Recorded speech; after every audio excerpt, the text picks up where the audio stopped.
अस्सलाम वालेकुम। वालेकुम सलाम। वेलकम। वालेकुम सलाम। क्या हाल है जी आप लोगों के? Alhamdulillah. Good.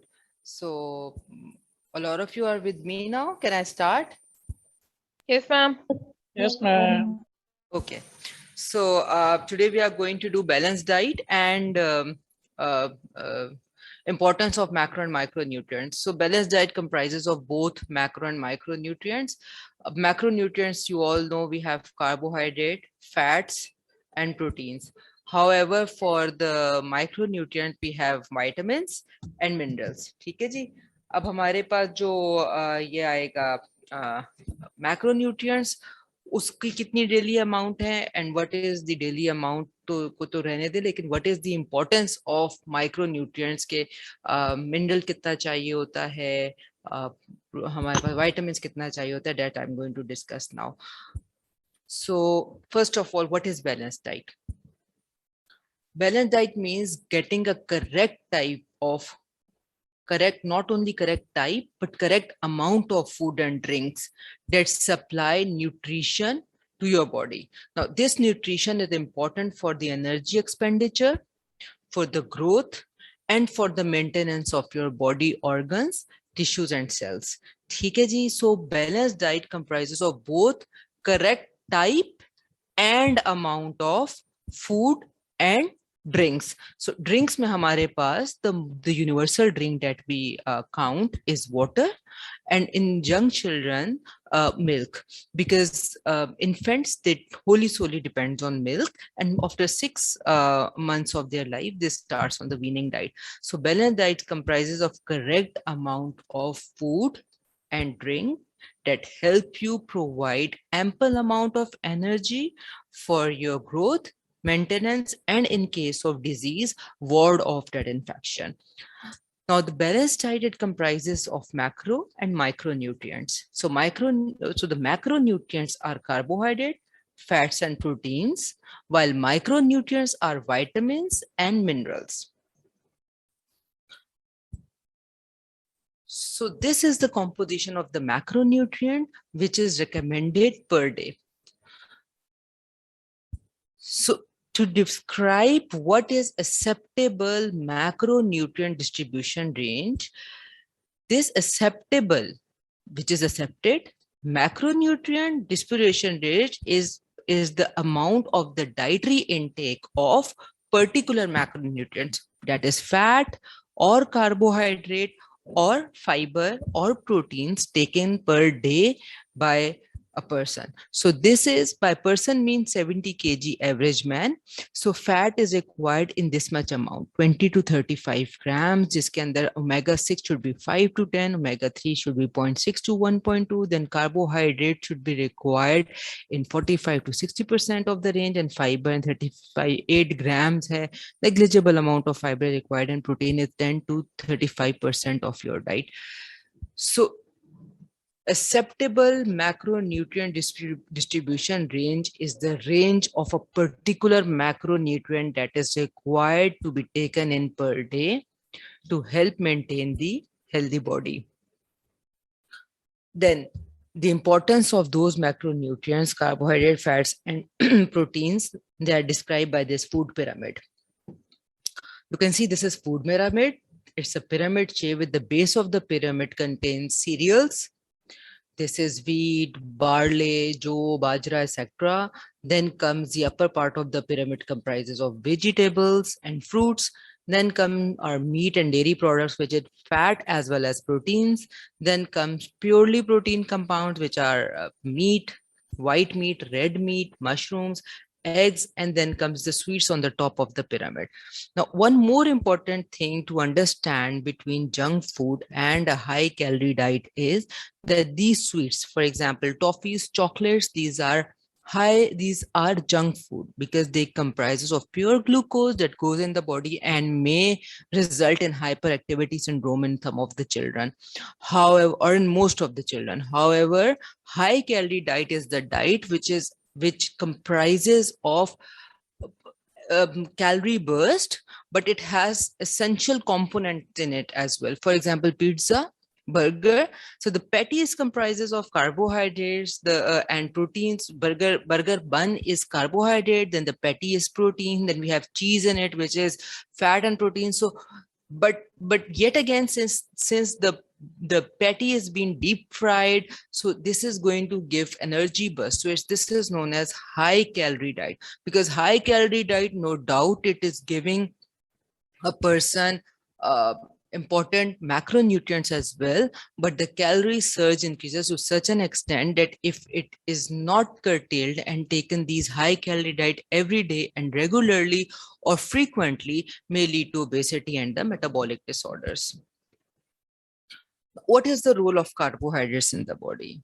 It's just a revisit, because we all know that a carbohydrate is required for the for energy production in the body. It is essential because it helps, since it produces energy, ATP, so the proper functioning of the body organs. There are two types of carbohydrates. One is simple carbohydrate and the other is complex carbohydrate. Now, simple carbohydrates are merely sugars and the carbohydrates which are present in wheat, barley, etc. But the complex ones made the very important thing is considered as fiber. So fiber is also a type of a carbohydrate, although most of it is not absorbed or digested in the body, but it comes in the family of carbohydrates. Then the importance of fiber is this, because the fiber helps in alleviation of constipation, it improves the bowel movement, and hence it inhibits the interaction of carcinogens which are present in our diet with our intestines. So this is very important. This is a very important fact that why fiber is important for our body. And since carbohydrate is a readily source of energy, our body utilizes carbohydrates straightforwardly for the consumption and for the expenditure of energy, for the production of energy, and then the expenditure of this energy. So the carbohydrate is very important. And that's the reason the direct source of carbohydrates is wheat, barley, vegetables, pulses, cereals. These are important to be taken in an adequate amount to require for the daily requirements of your body. However, excess of carbohydrate can also lead to disorders, which are diabetes and obesity. And we all know that diabetes and obesity are linked with then hyperlipidemias and metabolic syndrome. So these things then comes and go as horse and carriage. Once an excess is done, a damage is done, and once a damage is done, then it creates a vicious cycle, and more of the diseases they come in and play their role. Deficiency of carbohydrate may cause constipation, low mental performance, and ketoacidosis. So low mental performance is because when there is no ATP, the first and the foremost thing that is affected in our body is brain and then our heart, because these are the two very basic organs that require energy, uninterrupted energy, our brain and our heart. So once if the carbohydrates are not taken properly and there's less energy, of course our brain will be affected, and then later on our heart will also be affected. Then come to the role of proteins. So proteins are the important constituents of the building or the building block of the body. These are tissues and muscles. They boost our immunity. They are the osmotic regulators in our blood. Example of protein which is the osmotic regulator in our blood is albumin. Protein helps in wound healing and health, and their deficiency can cause muscle wasting, weight loss, poor immunity, or low immunity. Sources of protein comprise of milk, dairy products, soya bean, chicken, eggs, meat, etc. Now, fat. Fat, their main functions to provide energy. They provide on the board, they provide the most highest calories to our body. It helps in the health and transport of the organs, and also transport of the fat soluble vitamins to the different organs. So fat soluble vitamins are vitamin A, D, E, and K. They can only be absorbed in the body if there is enough of fat in our body. Then fat form insulating layers around our basic organs, which are kidneys, heart. So fat is important. And then from where we're going to get this fat? So the fat is available to us through, again, number one, dairy products, number two, plant sources, for example, coconut oil, and then through fish. Now, in the fish, we have importance as omega-3 and omega-6 factors. These are the ones that helps in the lowering of the cholesterol.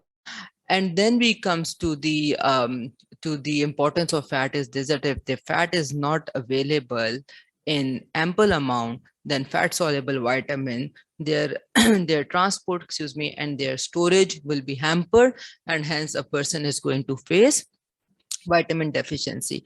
Omega-3 and omega-6 factors, they play an important role in arachidonic acid synthesis and prostaglandins synthesis in the body, and hence that's debatable that why omega-6 is important and omega-3 should not be taken in less amount, or why prostaglandins are produced. So their function and interplay, what eventually results in the body, that's important because they're all comprises of fat, and the ample amount or the required amount of anything that is required by the body should be taken. Excess of anything is bad. If fat is taken in excess, it is going to lead to, first of all, dyslipidemias, hyperlipidemias, and we all know once cholesterol level is improved in the body or increased in the body, it will lead to chronic heart disease, etc. Now, one important thing that I want to tap here is the importance of cis and trans fats. It's been a drive which happened years ago, that margarine is far better than butter, but we are coming back to our natural sources, and the science has proven that trans fats, which are margarines, they are not better, rather they are worse than butter, because trans fats, as we can see here, so this is the cis fat, which is routinely present in butter. You can see it's just hydrogens on the same side, but by conversion to the trans fat, we convert in oils, etc., into margarine, although it improves the shelf life. So trans fat, they cannot be easily they cannot rot easily, they cannot give rancidity easily, redox reaction आसानी से नहीं होता है, they improve the shelf life of the food items, for example biscuits, pastries, etc. So if margarine is used in them, their shelf life is improved, and hence it's good for business. But this just movement of hydrogen to the other area, to the other side, leads to the nature of the trans fats, which are similar to that of the saturated fatty acids. And hence, although it's margarine, although its consistency and its looks and its texture is similar to that of butter, but it is more injurious to health, and it is one of the leading cause of hyperlipidemias and chronic heart diseases in our which are happening nowadays. So Netherlands and most of the European Union, they are putting ban on the selling of this trans fatty acids, especially margarine. Although it will be a big blow to the business industry of the culinary business industry, where food items, etc., are produced, but trans fatty acids, they are not good for our body. And so natural products, which are butter, normal, which is cream, which has been taken directly by after boiling milk, they are the best one to be taken in to maintain yourself healthy. Then comes the Mediterranean diet. You can remember this beautiful, colorful picture, mouth-watering picture, which has all sorts of vegetables and fruits and mushrooms, etc., and olive oil and honey. Just to give you the difference is this, that this on the right, you can see there's a table. This table on the top shows the Mediterranean diet. In between is the typical Western diet, and then the low-fat diet. So to mind you, one thing is that the low-fat diet is not good, because fat is essential for our body as well. Excess is not good. Neither the lack of it is good, because fat produces or gives cholesterol, and this cholesterol is important for our brain. Our membrane, cell membrane, they are lipid bilayers. So if we have less of the fat, which is optimally required by our body, then the functioning of the brain would be altered, as well as dry, scaly skin will happen. So if you see here to the Mediterranean diet, you will find that this Mediterranean diet has the same amount of fat as compared to the typical Western diet, more than that of the low fatty diet. But this fat diet that this typical Mediterranean diet has more unsaturated fatty acid than compared to saturated fatty acids, which are in the Western diet. So unsaturated, monounsaturated fatty acid, when they are taken in excess, they help your body to build because they are healthy. However, polyunsaturated fatty acids and these saturated fatty especially, these are not good for your body. So this is the reason why typical Mediterranean diet is being, favored over as a healthy diet over the typical Western diet, because once saturated fatty acids are taken, so they ensue their actions by increasing the cholesterol levels abruptly, increasing triglycerides and LDLs, which are not good cholesterol, abruptly. So this abrupt increase eventually causes a havoc in the body and hence result to the chronic heart diseases. Now, what happens if the plasma lipids are increased? So chronic increase of plasma lipid may lead to congestive chronic heart diseases. These are, so the risk factors are elevated cholesterol, especially LDL. So LDL is the bad cholesterol, while HDL is good cholesterol. Then smoking, obesity, sedentary lifestyle, being a couch potato is one of the reason of having high cholesterol content in your body. Insulin resistance. So I've already told you that if one thing is altered, automatically it's just like a horse and carriage. The other thing is going to come into play. If there's more cholesterol, the body is not going to utilize this fat, then it's eventually going to cause more and more of the glycogen, more and more of the obesity. Once a person is getting obese, insulin resistance will ensue, and then hence type 2 diabetes mellitus will ensue.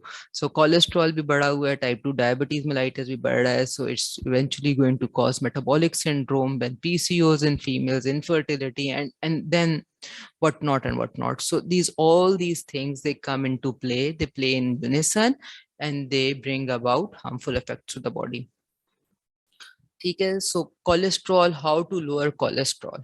So this cholesterol is lowered through dietary modifications. These are either by either you take patients to start having the dietary modification, or they can have increased intake of fiber, or they can start taking allopathy of statins, which are simvastatins, etc. Now, fiber, as I have already told you, is a type of carbohydrate. Most of this fiber is not digested and it's not absorbed in the body. So once it's taken, it's not only from the bulk of the food, it not only gives you satiety, because it stays in the stomach for a longer time, it stays there in the body for a longer time, it gives you satiety, but it also improves the gut motility, because being the bulk, it has it causes osmotic regulation, imbibes more water, intestinal movement increases, and hence the carcinogens has less time to have a contact with your intestine. Along with that, because of the bulk producing nature, these helps in alleviation of constipation. So this is very important aspect of fiber. Fiber are of two types. Yet again, fiber are divided into two types. They are functional fiber and dietary fiber. So functional fibers are those fibers which are artificially synthesized, and they are given to relieve constipation and the factors which are which arise because of low fiber intake. However, dietary fibers are the fibers which are taken in from the dietary or natural sources. For example, sphagola husk.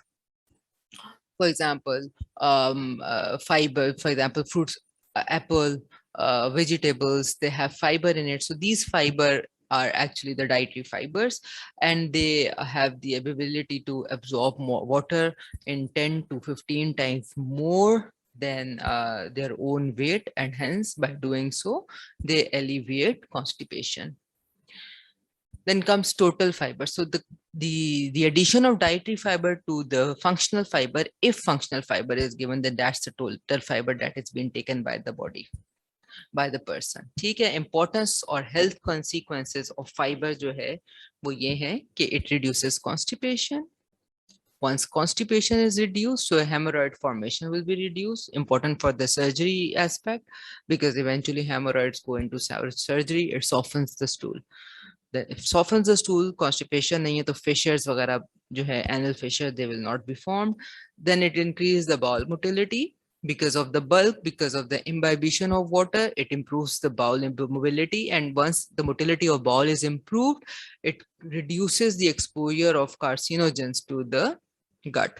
This is very important because carcinogens, we take these tiny salt, which is a Ajinomoto, nitrosamines. These are actually nitrosamines, smoked and grilled food. These are the ones that usually are one of which have the more nitrogenous compound in it, and they are have the ability to create or to cause cancers. So if fiber is being taken in ample amounts, then their exposure to the intestinal wall are reduced. And once the exposure is decreased, then of course, risk of cancers or development of cancer will be also reduced.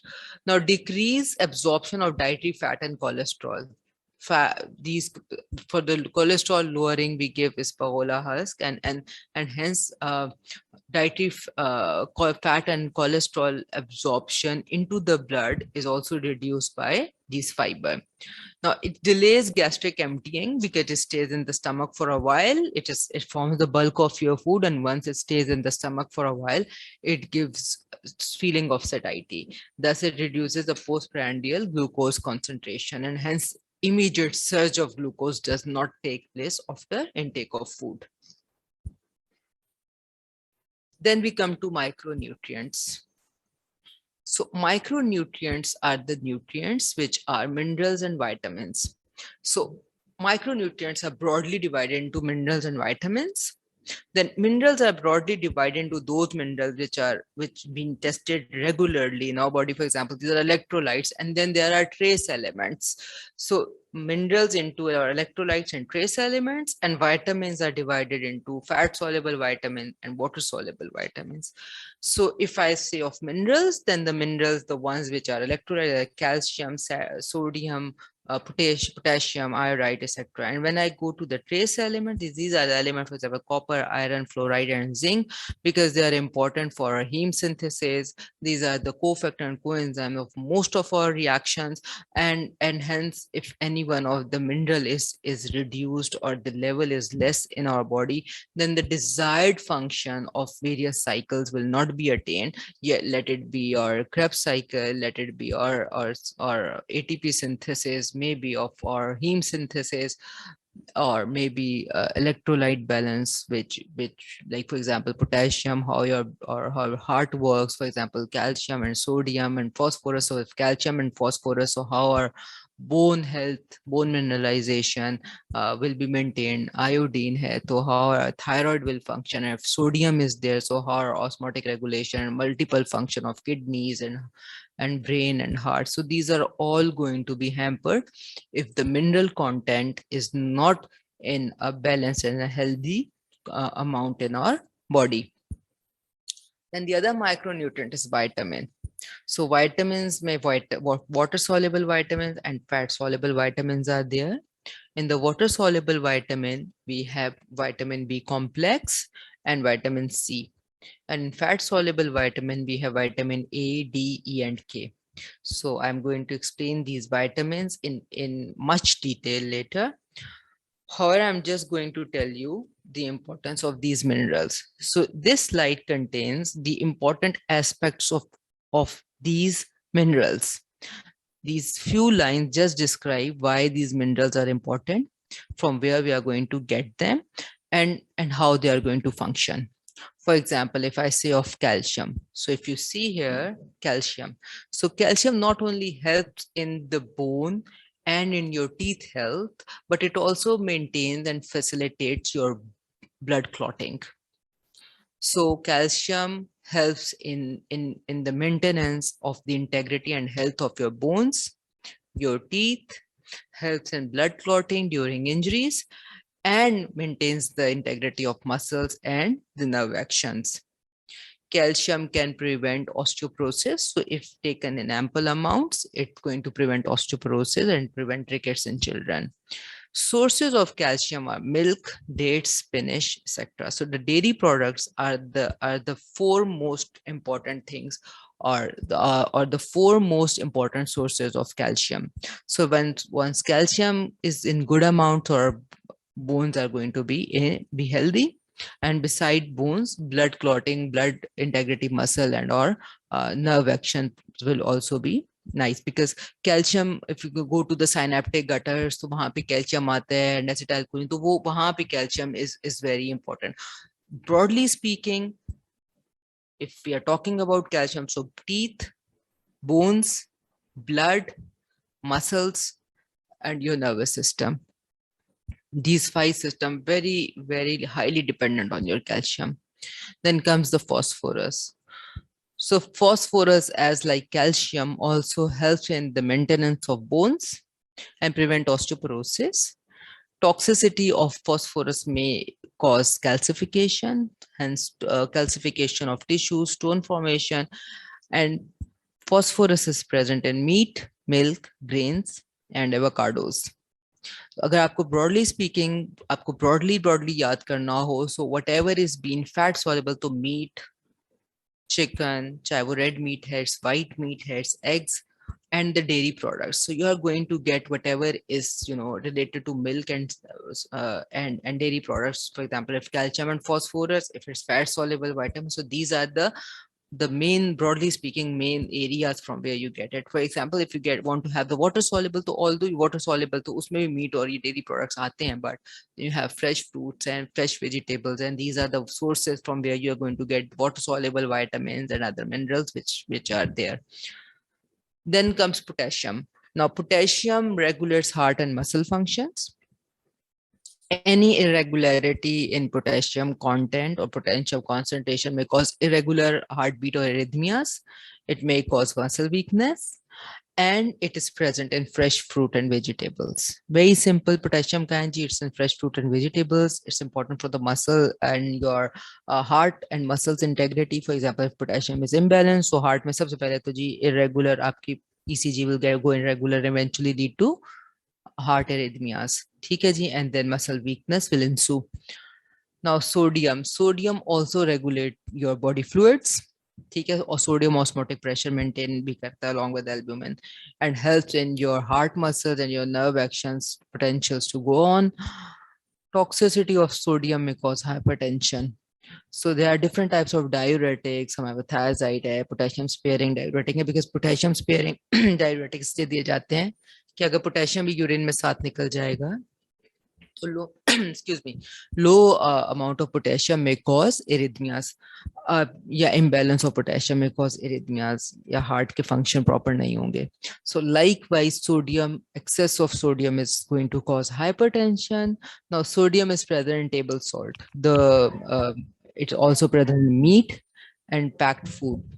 अगर आप packed food लें तो most of the packed food they are unpacked in brine, जिसके अंदर the major constituent is sodium. So sodium is in table salt, sodium chloride, table salt, namak, meat, and packed foods. The iron, why iron is important? We all know iron is very important for your hemoglobin. Hamara heme synthesis center part is iron, and then porphyrins, and then heme is produced and then combined with globins, and then this is how our hemoglobin is produced. So iron is very important for hemoglobin. Iron deficiency leads to anemia, because हमारा heme synthesis will not take place properly. Sources of iron are dates, khajure, dried fruit, meat, milk, legumes, and vegetables. Then comes zinc. So zinc helps in growth and maintenance of our body. It also is an integral part of maintaining the actions of hormones. Okay, I have already told you that these minerals are in many of the reactions of our body, they act as coenzymes or cofactors.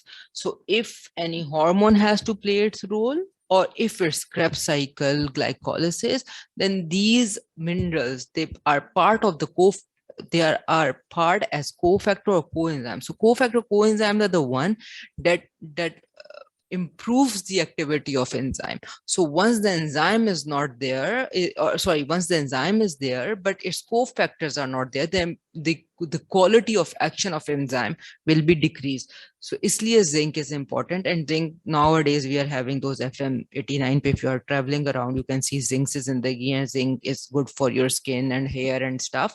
Yes, zinc is good, but excess of everything is bad. So whatever is required in a daily recommended allowances, they should be taken. A very negligible amount of these minerals are important for our body. If on these negligible amounts are not taken in regularly or adequately, then we face dull skin, rough skin, dry skin, hair loss, etc. Then comes vitamins. So the other micronutrient which is important is vitamin. Vitamins are complex organic compounds.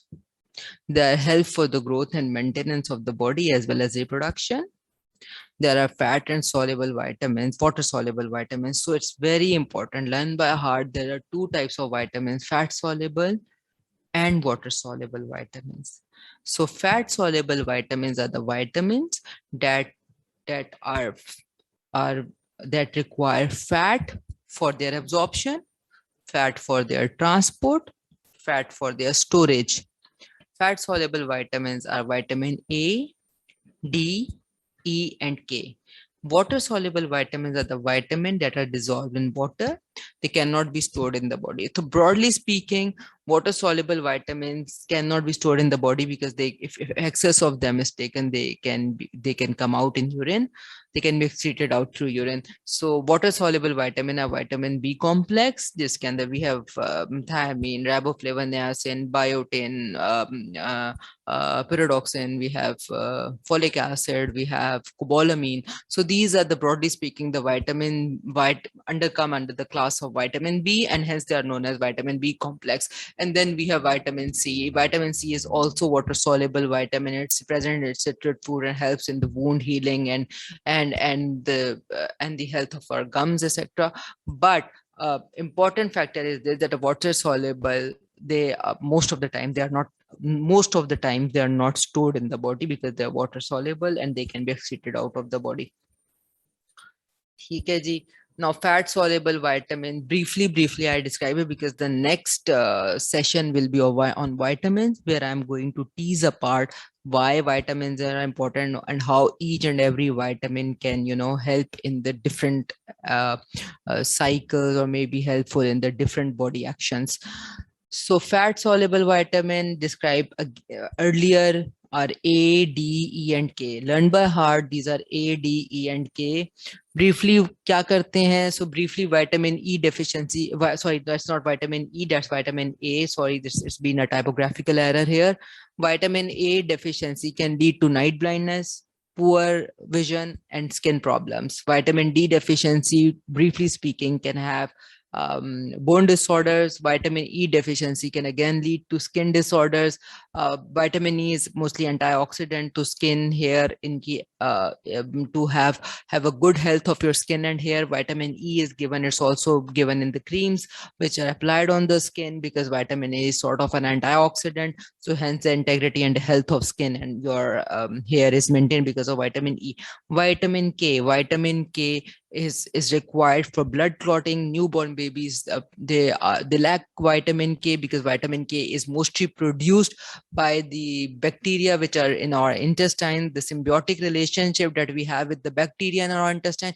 So these bacteria, they help in the synthesis of vitamin K, and vitamin K helps in the clotting of blood. So there are very clotting factors which are dependent on vitamin K. So in young children, I mean in infants, the newborns, they don't have those bacterial, they don't have those symbiotic bacteria in their intestine because they don't have any exposure to the exterior environment, and hence at birth they are given injection of vitamin K. Very, very important because vitamin K injections are given to the newborn to help them cope with any sort of an injury if it takes place, because vitamin K dependent clotting factors are there, and if vitamin K is not there, blood is not going to clot, God forbid, if any injury takes place.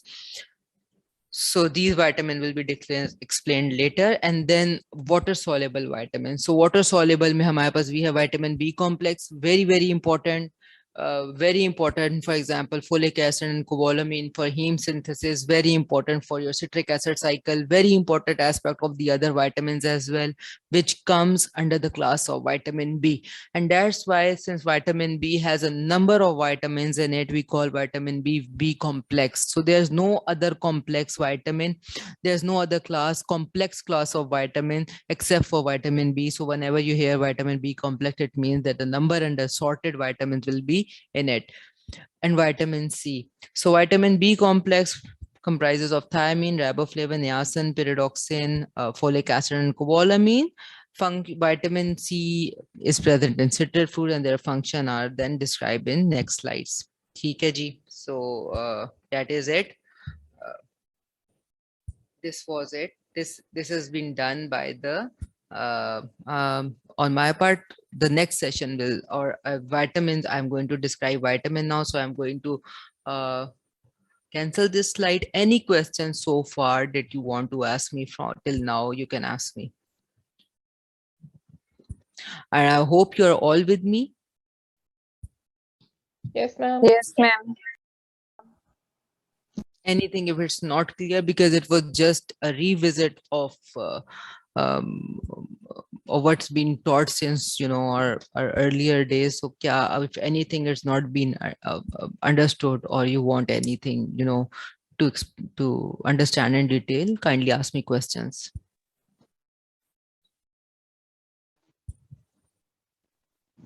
No, ma'am. Right. Thank you. Okay. So you can write in the chat box. So I'm going to open my vitamins wala lecture. ठीक है जी. Okay, instead of starting it, start.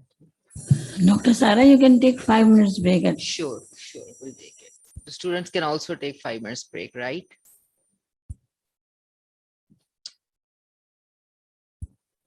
Okay, ma'am.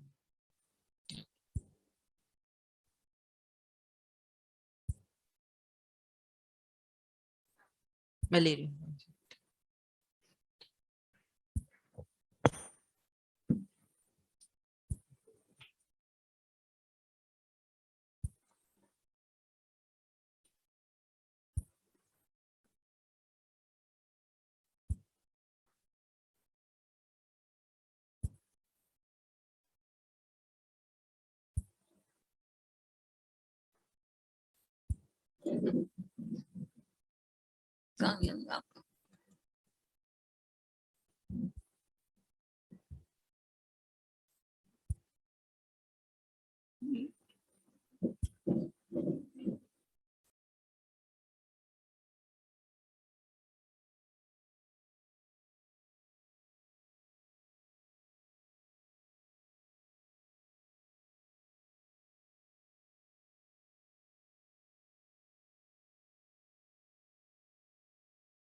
कितनी देर का break है, कोई बता सकता है please?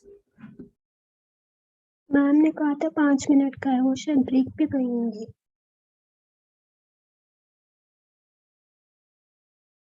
Okay, thank you Raviya. No problem.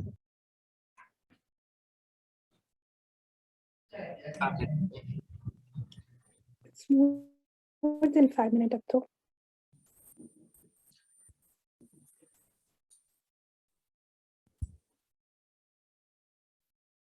ठीक है.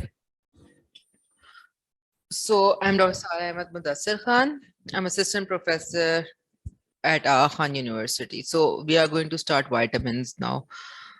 So we have, up till now, we have discussed balanced diet, minerals, important minerals, their sources, their actions, and their functions, and what happens if they're not there. And now we are going to discuss vitamins. So we are going to tease apart the importance of vitamins and from where we are going to get them. First of all, just to give a brief preamble of what vitamins are. Vitamins are complex organic compounds required in very less amount by the body, but are very essential because if vitamins are not there, a body is not going to perform properly. And then among vitamins, we have two types of vitamins, two classes of vitamins, which are fat soluble and water soluble.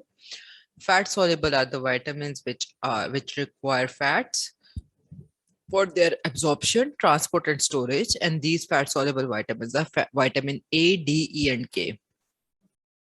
For the water soluble vitamins, we have just two important vitamins, which are vitamin B complex and vitamin C. I'm going to start with the fat soluble vitamins, which first of all is vitamin A. Now, vitamin A is very important for vision. Vitamin A, it is present in our visual pigments. It is important besides vision. It is important for the growth and the healthy nerve function of the body. Let me just move it upside to see. Oh, I'm sorry. Okay. Then comes our sources of vitamin A are liver as mean organic liver जो कलेजा होता है from animals, from chicken, from goats, etc. They have a good content of vitamin A in it. We can have vitamin A in fruits and vegetables. Carrots are also important source of vitamin A. Vitamin A is important for our healthy skin, so it prevents skin problems, unhealthy hair, and poor vision. Now, vitamin A is also given for the treatment of acne because these retinols, these are important for the integrity of the skin health. So vitamin A is given for acne treatment. Vitamin A is given to promote healthy hair. Vitamin A is given to improve eyesight and to alleviate night blindness, because in certain patients who cannot have this vitamin A stored or cannot have or do not have ample amount of vitamin A in their body, they suffer through night blindness, and hence vitamin A as a prophylaxis is given to them. However, vitamin A has a very profound role in cell division. So vitamin A can act as teratogenic. Once a person is been on vitamin A therapy or vitamin A treatment, for example, for acne treatment, for example, for unhealthy hairs treatment, most of the time it's for acne treatment. So females who are taking vitamin A treatment or management for their acne issues, they are asked to use contraceptives if they are married, or use any birth control pill for example, for 3 months.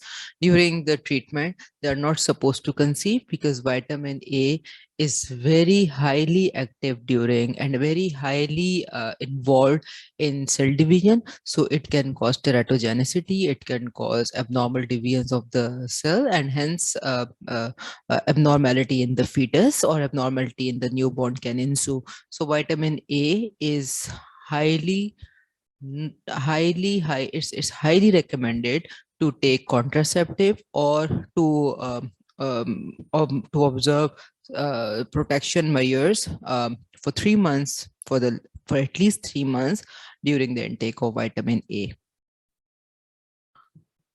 So the visual pigment that contains vitamin A is rhodopsin, where retinol, which is vitamin A, is bound to protein opsin. So rhodopsin, it is present in rods, and rods are the pigments which are the structures which are involved in night vision.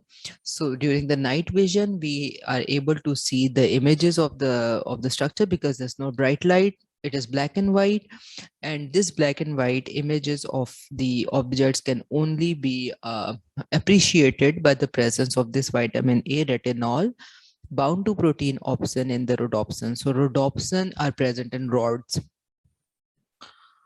And then what happens if there's excess of vitamin A in the body? If vitamin A is taken in an excess amounts, it can lead to liver damage and it can cause birth defects.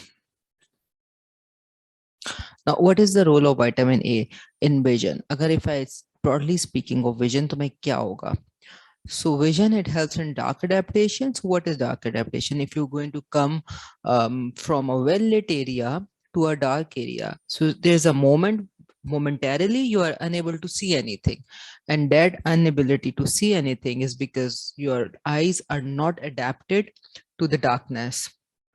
For example, if you're outside in the sunlight and you come inside in a darker area, you are unable to see anything, and that inability to see is because of your eyes are not adapted to the darkness, and this is done by vitamin A.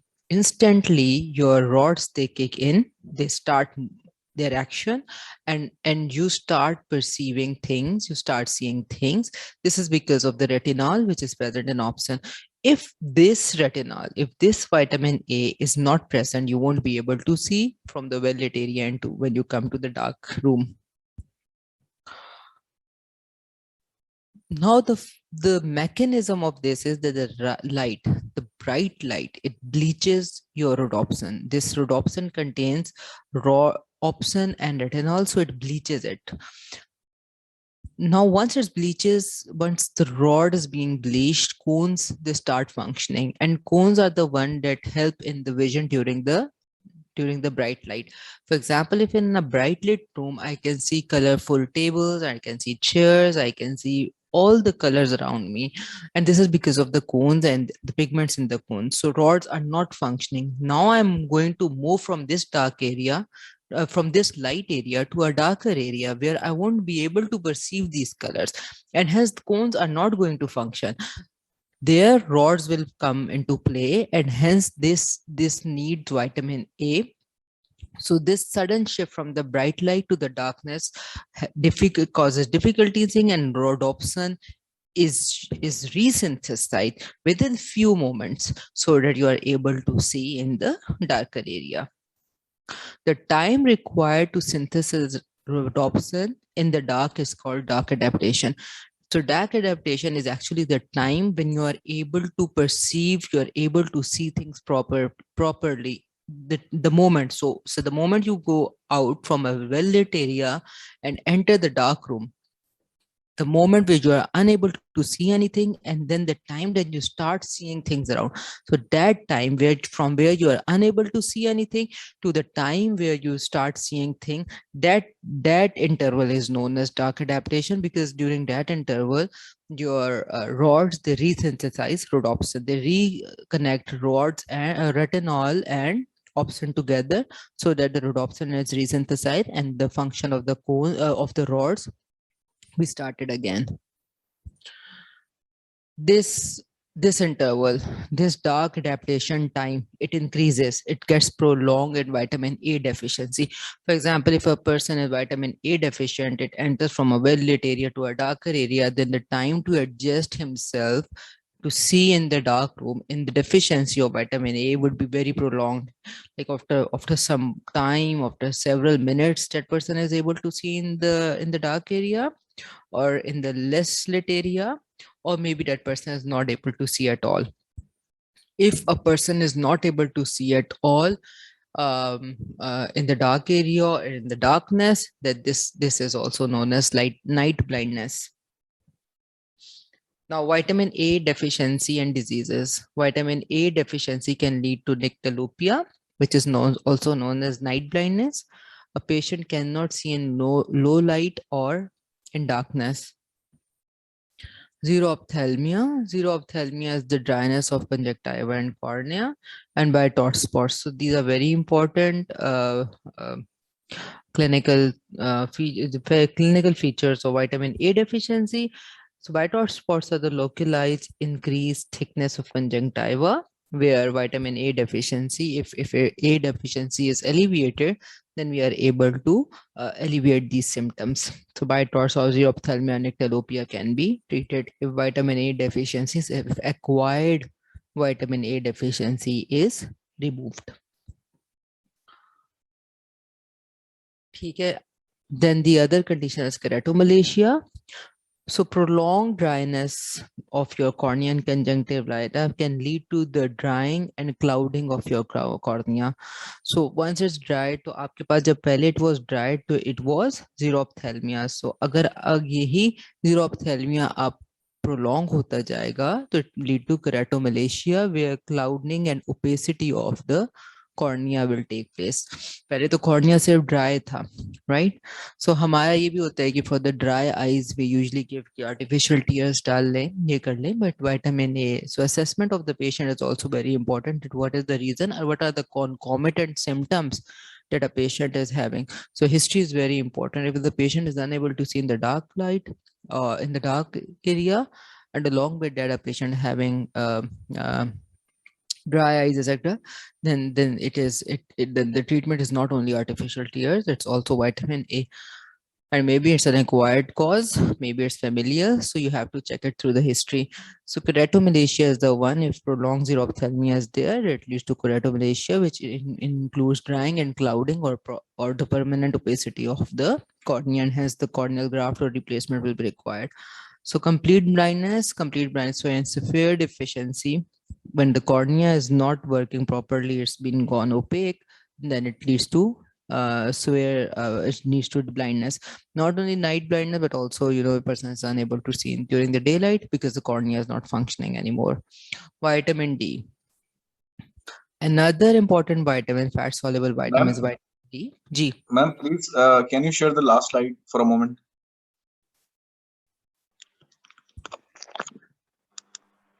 Thank you, ma'am. Sure. So then come vitamin D. So vitamin D, it helps in the formation of strong bones and teeth. Why? Because vitamin D acts as a key. It opens the lock and calcium goes into the bone. So it helps the bone mineralization and helps the embedding of calcium in the bones. If there's enough of calcium, but there's no vitamin D, then this calcium is useless. This calcium will lead to kidney stones because that calcium is not utilized in the body. So vitamin D is a part and parcel of calcium absorption, and its mobility or its movement inside the bones to improve the bone health and teeth health. So vitamin D is important for the strong bones and strong teeth. Again, vitamin D deficiency should be assessed. Vitamin D may be given to the patient or having vitamin D deficiency, but again, concomitant calcium may also be provided to the patient if they have any sort of the bone and teeth issues. Only calcium should not be given because that will lead to the stones in the kidneys. Along with that, any area which has been wounded may lead to calcified. We have also seen calcified embryos in the patients who died during the intrauterine life, and they stayed there for a longer duration time, and eventually they got calcified. So calcium can go anywhere, and it can make that area calcified. But the key to that calcium for its movement into the bone is vitamin D, and that's very important. Vitamin D analysis should be done, and if there's deficiency of vitamin D, it should be given to the patient. In our part of the world, most of the females are vitamin D deficient because exposure to sunlight is not is not enough. Now, the people say that most of the time we are out, up and around in the sunlight, but that's not correct, because our society, we are completely draped. Beside that, we use sunblocks. So to keep our skin complexion, more fair, and then covered, and then completely covered, vitamin D cannot be produced in the body because of the sunlight, and hence it's important to cover this deficiency by giving vitamin D through either through dietary sources or through the medicinal ways. Now, the source of vitamin D is in dairy products. It's in seafood, eggs, and mushrooms. Vitamin D prevents malabsorption of calcium and helps improve rickets and osteoporosis. So those children who have rickets, we know that the bones have the ability to remodel themselves. Because of less vitamin D, less calcium will enter into the bones are going to get soft, and because of the body weight, these bones start to bow. They will bend, they will bow, and the bowing of the bones can be reverted back to normal by giving patient vitamin D and calcium. And bone has the capacity to remodel themselves. Once they have the capacity to remodel, so that bowing automatically is going to bring back to its normal shape, and the patient is going to recover. Likewise, osteoporosis for older patients who are having this vitamin D and calcium deficiency, in children it's rickets, and in older people it's osteoporosis. So osteoporosis can also be alleviated. It's acquired because of vitamin D deficiency. Now, if I say rickets is basically because of the deficiency of vitamin D, and calcium absorption leads to also because of the low exposure to the sunlight. So decreased vitamin D, decreased absorption of calcium, decreased mineralization of the bones, softening of the bones, and hence bowing of the bones. And once vitamin D deficiency and calcium deficiency is removed, patient is given both of them, bone remodeling takes place, and a normal structure of the bones will be attained. What happens if vitamin D toxicity takes place? So one was the deficiency, another is the toxicity. So vitamin D is fat soluble vitamin. So any fat soluble vitamin, it can store in the body. Vitamin A, D, E, and K can store in the body because body has fats in it, so they can be stored. So if we are going to give patient vitamin D, A, E, or K, and they keep on taking it, it will store in the body, and the harmful effects of these vitamins because of their excess amount in the body will take place. Now, if vitamin D is in excess, the calcium level absorption will be increased and bony spurs will be produced. So ye bhi dekhna is important कि now whatever the deficiency was, that deficiency is now completed. Patient is now on the recommended daily allowances rather than to complete the depletion. Replenish ho gaya hai, so the levels should be decreased, or uske patient ki just recommended daily allowances should be given. Excess should not be given because excess are eventually going to cause harmful effects. And vitamin D, how vitamin D is formed in the body. So vitamin D exposure of the sun to or the cholesterol or the fat in our skin results to conversion of cholesterol to 7-dehydrocholesterol, which goes to our liver to form 25 hydroxy vitamin D3, and it goes to our kidney to form 125 dihydroxy vitamin D3, which is an active form also known as calcitriol, and this active form helps in the absorption of calcium and its movement into the bones. So that's why vitamin D is important. Sitting in the sun, exposing our shins or hands, maybe our back, it's important because the sunlight strikes our cholesterol or fat in the body, converts into 7-dehydrocholesterol, which mobilizes into the body, goes to the liver, forms 25 hydroxycholesterol, and then 125 dihydroxycholesterol or vitamin D3, also known as calcitriol. And then this is the active form of vitamin D3, and it leads to the calcium absorption. So that's why vitamin D is important. Then another is vitamin E. As I already told you, vitamin E is very important for skin and hair because it's sort of an antioxidant. It slows down the aging process. So most of the skin treatment and skin creams, they are rich in vitamin E. So vitamin E is also given in the form of Evion capsules for the intake. However, for the topical application, these capsules can be cut and also be added to your creams. So topically, vitamin E not only acts topically, but once it's been ingested, it also acts there. Vitamin E, being an antioxidant, helps in the slowing down of aging, promotes healthy skin and hair. Now, vitamin E is predominantly present in green leafy vegetables and essential to inhibit cellular degradation. And it's what happens, because since vitamin E is fat soluble, so toxicity can cause blurred vision, diarrhea, dizziness, and fatigue. तो वो एक common जो है ना, nausea, vomiting, diarrhea, वो तो these are the adverse effects where they can be applicable to anything. But if you go to the vitamin E, so yes, nausea, vomiting, diarrhea, maybe dizziness, maybe sort of vertigos can be the cause of vitamin E excess. Now, what happens if what is vitamin K? So another important function of vitamin K is, or fat soluble vitamin K, is blood clotting. As I've already told you, that the newborn infants, they're not born excuse me, they're not born with vitamin K, because vitamin K no is present in meat and leafy vegetables and fruit, but it is also produced by the bacteria which are in symbiotic relationship in our intestine. So these bacteria produce vitamin K. Since a child which is born new has less exposure or no exposure at all to the environment, and therefore there are no bacteria in the intestine to produce vitamin K, therefore at birth they are given vitamin K shots to help them clot blood if any wound happens. So vitamin K assists in blood clotting. They are important for your healing, wound healing, and repair of the wounds or muscles or wherever there is repair required in the body. So the resources of vitamin E are dark leafy vegetables, there are cabbage, liver, cauliflowers, etc. Vitamin K prevents hemorrhage. So जब वो clotting करेगा तो of course it will inhibit hemorrhage. Hemorrhage means excess bleeding or bleeding from the wounds or cuts or injuries. So it will prevent hemorrhages because it will enhance blood clotting. And then there is no toxicity of vitamin K known.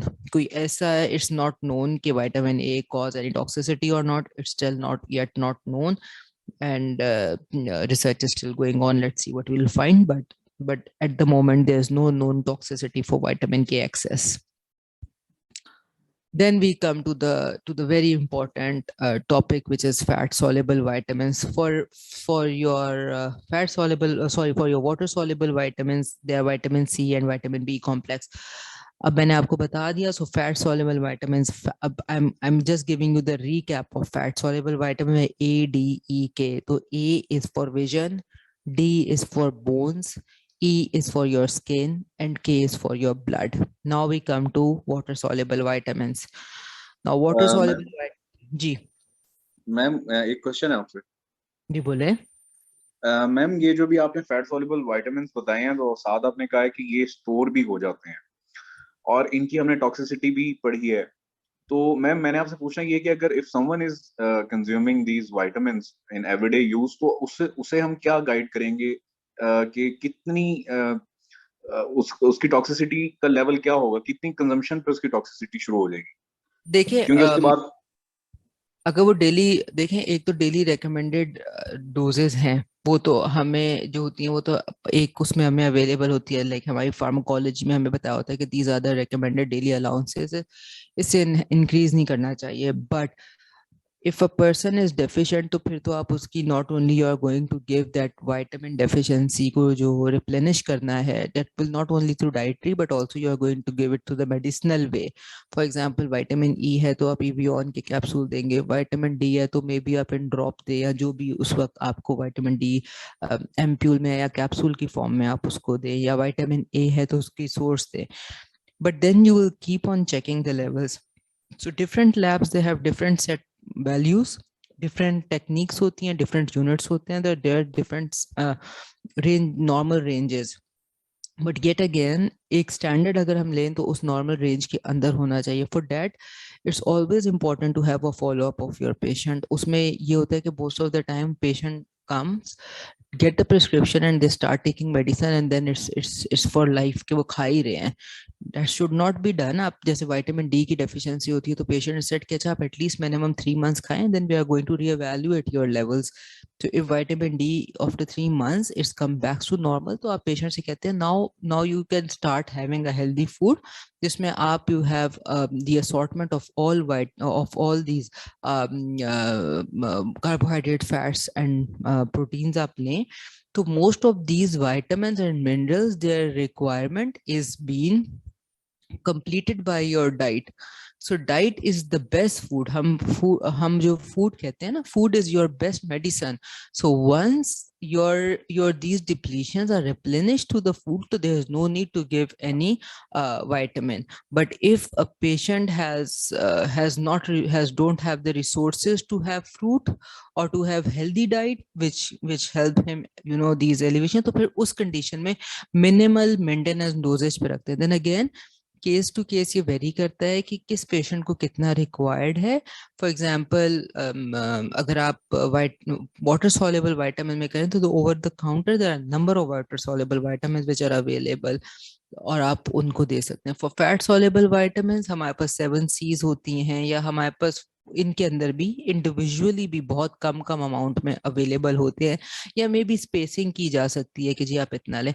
तो it depends. अगर आप directly recommended allowance पूछेंगे तो वो I can pull it out from the book and I can let you know कि required कितना है, but the need should be met in such a way कि उसकी डेफिशिएंसी को कंप्लीट कर दिया जाए, पेशेंट को गाइड किया जाए to have a proper food. और अगर वो नहीं खा सकता, considering socio economic condition, maybe food fatty है, मे बी वेजी है, वेजिटेरियन है, तो फिर आप उनको अकॉर्डिंग टू दैट आप उनकी डाइटरी वो डाइट टेलर भी करते हैं and then you give them as the supplements, vitamin के सप्लीमेंट्स भी अकॉर्डिंगली देते हैं. Thank you ma'am. Welcome. Ma'am vitamin A check करने के लिए lab test serum vitamin A ही होगा या कोई और भी हो सकता है? रेटिनॉल और ये होते हैं जो कि हम लोग इनको एनालाइज वगैरह करते हैं. बेसिकली जो पेशेंट की हिस्ट्री होती है दैट्स वेरी इंपॉर्टेंट, क्योंकि देखें विटामिन ए वैसे तो एक्नी के लिए हम देते हैं अमूमन, लेकिन जो विटामिन वो दैट इज टॉपिकल विटामिन. अगर फिर स्वेयर एक्नी तो फिर उनको इंजेक्शन पे विटामिन ए के वो कैप्सूल तो वो देते हैं. एंड देन अगेन उसमें मैंने आपको बताया कि वी रेकमेंड द पेशेंट के वो बर्थ कंट्रोल करेंगे और ये सारा कुछ करेंगे. Rather we take an undertaking, consent लिया जाता है कि they won't try get pregnant. Try their best नहीं होता, they won't get pregnant because if they are married, because that can cause teratogenic. तो मैम लैब टेस्ट नहीं होते? Lab test होते हैं, बिल्कुल होते हैं, बिल्कुल होते हैं. तो सीरम रेटिनॉल लेवल ही होगी? वो सब एनालाइज होते हैं. बट जो मैं इंपॉर्टेंस बताना चाही थी दैट वाज हिस्ट्री, कि एक्नी के अलावा अगर नाइट ब्लाइंडनेस है तो वो हिस्ट्री के. फॉर एग्जांपल आप डायरेक्टली लैब टेस्ट के ऊपर नहीं रिलाई करते, so you treat patient, you don't treat lab test. उसमें ये होता है कि अगर नाइट ब्लाइंडनेस है तो फिर आप देखते हैं. सो मतलब अगर आप मेरी बात समझ रहे हैं तो उसमें ये होता है कि पहले आप हमेशा हिस्ट्री पे बेस करते हैं. अगर नाइट ब्लाइंडनेस है तो आप स्ट्रेट लैब टेस्ट पे जाएंगे, आप लैब टेस्ट कराएंगे. अगर रेटिनॉल रेटिनॉल्डिहाइड तो रेटिनॉल, रेटिनोइक एसिड, रेटिनॉल भी OL, retinol alcoholic form, retinol aldehyde form and retinoic acid acidic form. ये 3 स्टेट्स हैं जिसमें हम विटामिन ए को चेक कर सकते हैं. इनको हम चेक करेंगे if there is night blindness. If acne है तो जरूरी नहीं है कि आप इन retinol, retinoic acid and retinol को आप असेस करें. यू कैन स्ट्रेट उनको टॉपिकल एप्लीकेशन पे दे सकते हैं. But there are lab test and there are certain which are based on history. तो अगेन कंसिडरिंग पेशेंट किस तरह का है, आप उसको अकॉर्डिंगली उसकी ट्रीटमेंट करते हैं. Okay ma'am, thank you. Welcome. Any other questions? हाँ मैम, मुझे एक ये चीज पता करनी थी. आपने कहा bowing of legs is reversible, तो up to what age it is reversible? कि अगर मेरे पास जैसे एक पेशेंट आया, वो मतलब अब मतलब एडल्ट है और मतलब बचपन में उसकी बोइंग ऑफ लेग्स हुई है और उसको विटामिन डी दिया जाए, तो उस टाइम पर भी रिवर्सिबल है या सिर्फ बचपन में? देखिए, अब हमें ये सब पता है कि रिमॉडलिंग ऑफ द बोन, तो ड्यूरिंग ग्रोथ ही ये चीजें जो होती हैं वो ज्यादा उसमें होते हैं, क्योंकि एपिफिजियल प्लेट्स जो होती हैं वो ज्वाइन नहीं कर चुकी होती हैं, so the person is growing, और ग्रोइंग में बिकॉज ऑफ द वेट वो बोइंग ऑफ द बोन्स होती हैं. Once an adult a patient has attained an adult age, और अब वो adult हो गया, तो of course remodeling of the bones तो तब भी होगी. It's अगर rickets का बच्चा भी हम लें, तो it's not कि आज आपने देना शुरू किया तो वो कल उसकी bone remodel होकर बिल्कुल straight हो जाएगी, but it will happen over time. Osteoporosis में भी, although patient is not a young child, so of course the process will not be that fast, but it will be a slow process, but to some extent you will be able to do it. Ma'am एक बात और ये पूछनी थी, अगर मतलब सन को use किया जाए फॉर विटामिन डी, मतलब तो फिर मतलब क्या पेशेंट को कहेंगे कितने टाइम उन्हें सन एक्सपोजर डेली बेसिस पे रखना चाहिए? हाँ, सन एक्सपोजर के लिए इसके लिए बहुत मतलब इसके ऊपर काफी डिबेट है कि कितना एक्सपोजर होना चाहिए, कब होना चाहिए, किस तरह होना चाहिए. उसमें होता है कि अर्ली मॉर्निंग सन और जो सनसेट का सन होता है, so that's the sun which is somehow cool, and वो आपकी बॉडी के लिए इट्स वेरी बेनिफिशियल. तो उसमें ये होता है कि अनकवरिंग योर शिन, जैसे from ankle to your knees, आप अपनी शिन को अनकवर करें, और uncovering of your back, uncovering of your upper arm. So this is इसके यू मतलब आप ये वाले एरियाज एक्सपोज करें 15 to 20 minutes when the sun is rising. मतलब ये नहीं कि हल्की हल्की है, यू नो कि बेयरेबल सन है, and when it's about to set, when the sun is बेयरेबल.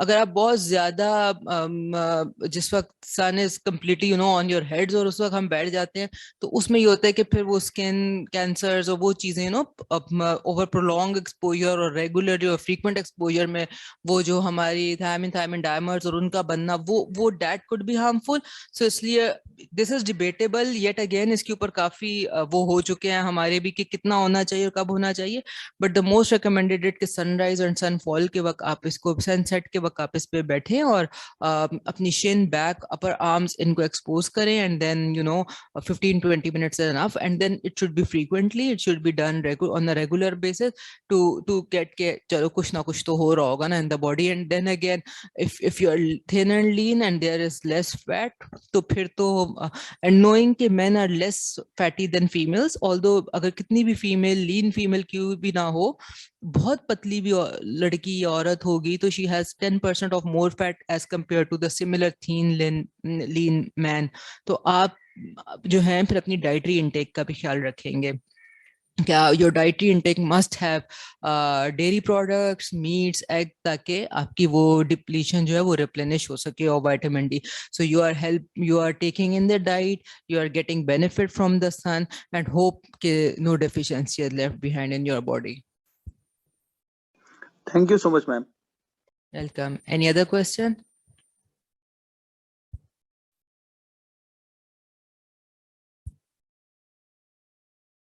So Rida, can you hear me now? I mean, like, आप सबको मेरी आवाज आ रही थी सही? Yes, ma'am. Yes, ma'am. Any other question that you want to ask?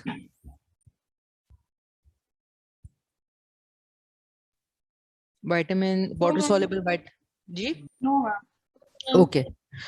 So starting water soluble vitamins. Water soluble vitamin, I'll start with vitamin C and then go to B complex, because B complex is important. तो C is also important, but C एक ही है तो उसको मैं पहले कर लूंगी, ठीक है?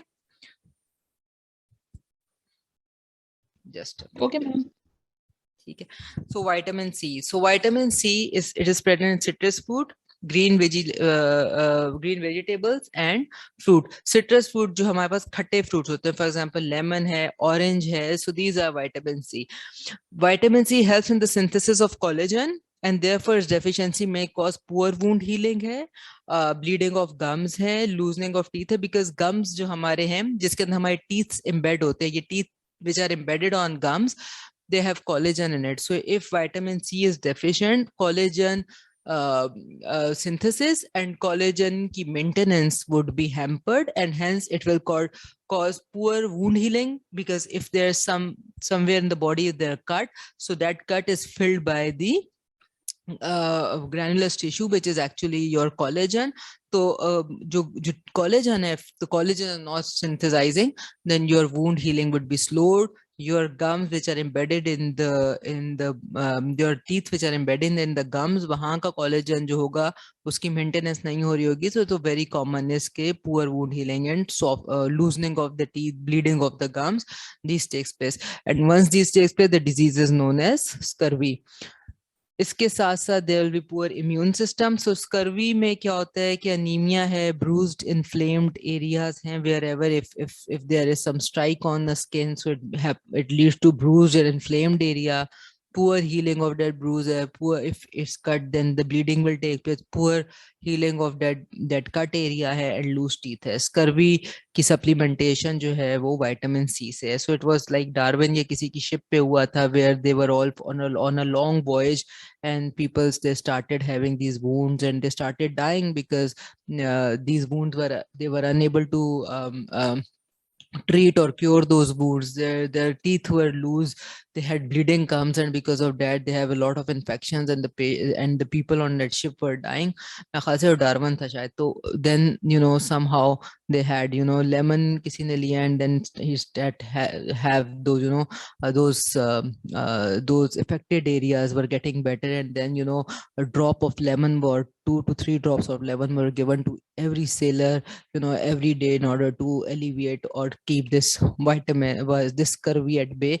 So wo wahan se start hua tha ki this is scurvy, and this is because of the vitamin C deficiency.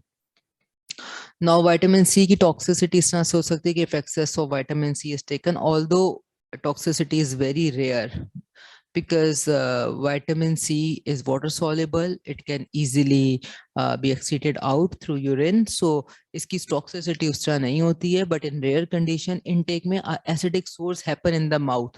कि अगर खाई ज़्यादा रहे हैं तो immediately acidic sores होना शुरू हो जाएंगे, क्योंकि because vitamin C is acidic in nature, इसका दूसरा नाम ascorbic acid है.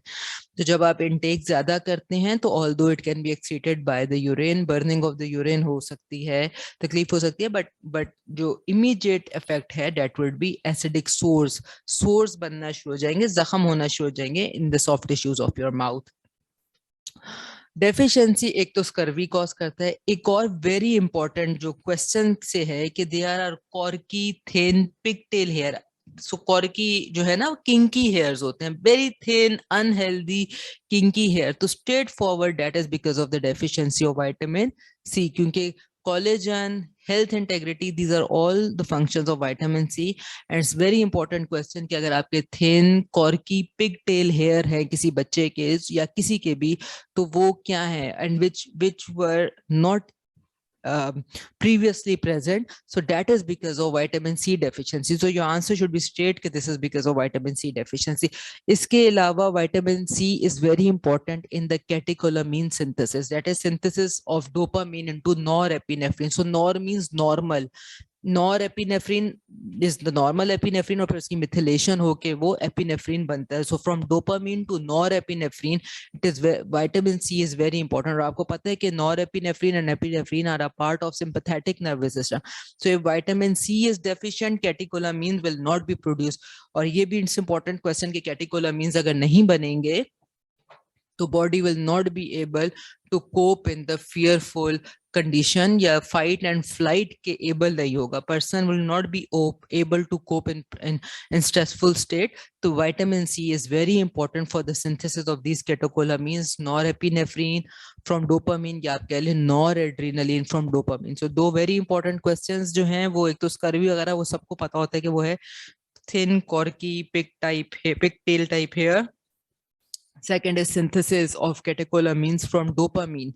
ठीक है, एक दफा नॉरएपिनेफ्रिन बन गया तो फिर सिर्फ मिथिलेशन होती है जिसके अंदर फिर आपका फोलिक एसिड इंपॉर्टेंट होगा. टेट्राहाइड्रोफोलेट है वो वहां से आपका पूरा होमोसिस्टीन और मेथ्योनिन का प्रोसेस है जो कि आपको जो मेथ्योनिन है it will give the methyl group और ये नॉरएपिनेफ्रिन कन्वर्ट्स इनटू एपिनेफ्रिन.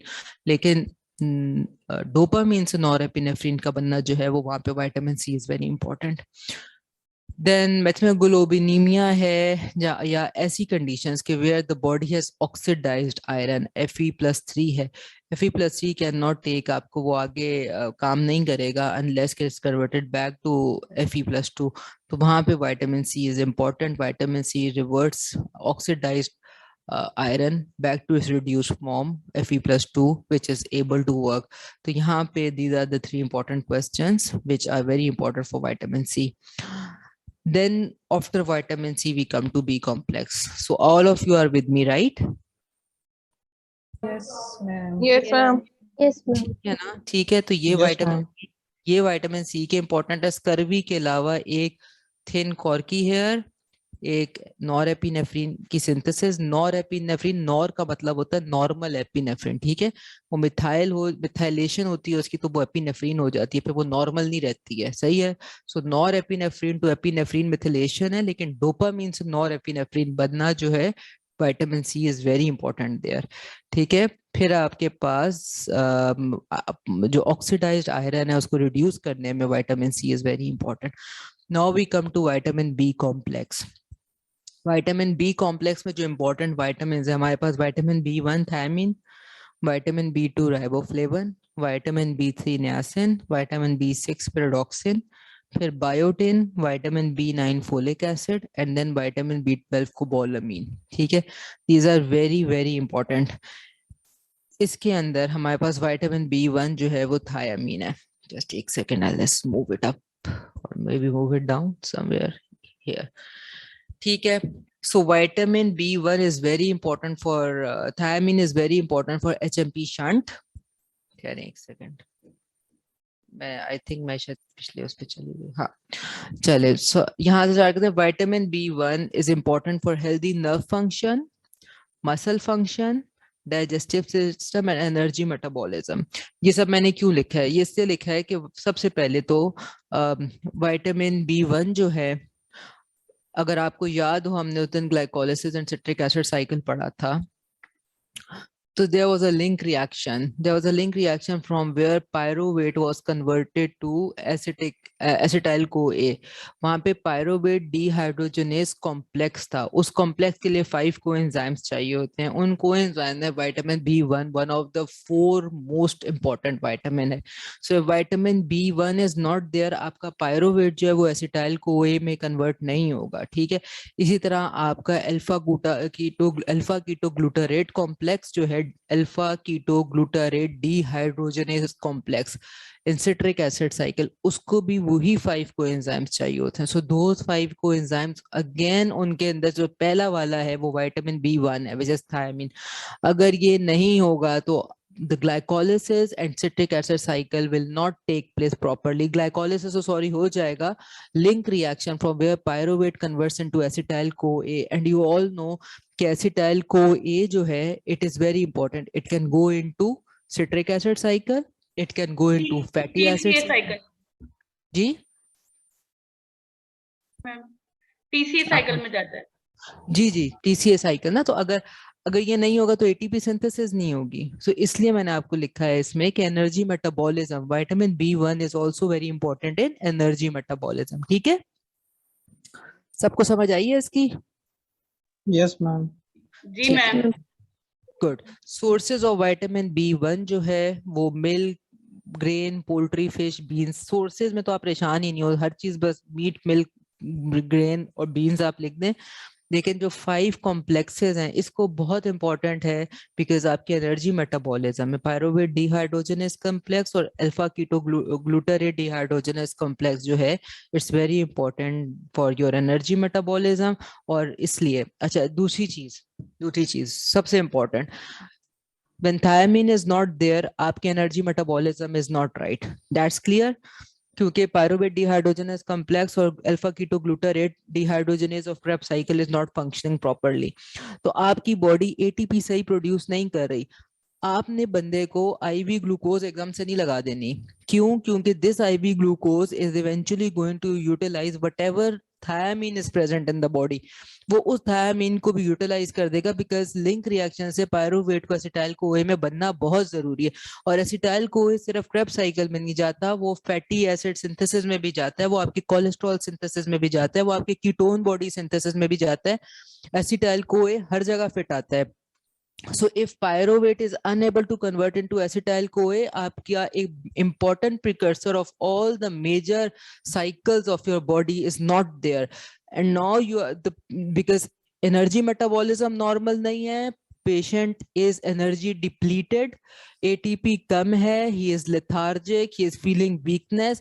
उसको IV अगर ग्लूकोज दिया तो उसका जो thiamine है वो भी यूटिलाइज हो जाएगा, एंड इवेंचुअली वर्निकी क्रोनोकॉफ जो है हमारे पास, जो सिवियर फॉर्म ऑफ बेरी है, उसकी कंडीशन आना शुरू हो जाएगी. और वो एकदम से इस तरह आती है कि starts with confusion, delirium, ataxia, abnormal limb movements, ये स्टार्ट हो जाती हैं. तो आप जब भी करें, आप हिस्ट्री इज वेरी इंपॉर्टेंट कि why is this happening. Patient is not diabetic, कोई और कंडीशन उसको नहीं है, the patient may have thiamine deficiency. History is very very important. तो इंस्टेंटली अगर आपने आईवी ग्लूकोज दिया तो that IV glucose is going to enhance this swear berry वाली कंडीशन, या वर्ने की कोरोसोकॉफ कंडीशन जो है वो एनहांस हो जाती है.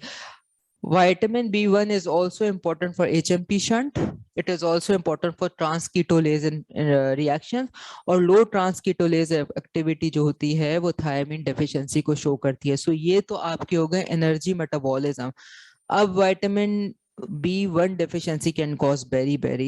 Beriberi क्या है जी? wet beriberi है, dry beriberi है, wet में edema है, congestive cardiac failure है, neuronal dysfunctions है. Dry beriberi में a patient is not going to have edema, dry skin है, dry है, thin lean body है, but वही delirium, delirium, dementia वो सब हो रहा है, या memory का. तो ये जो है, these are the cause of beriberi.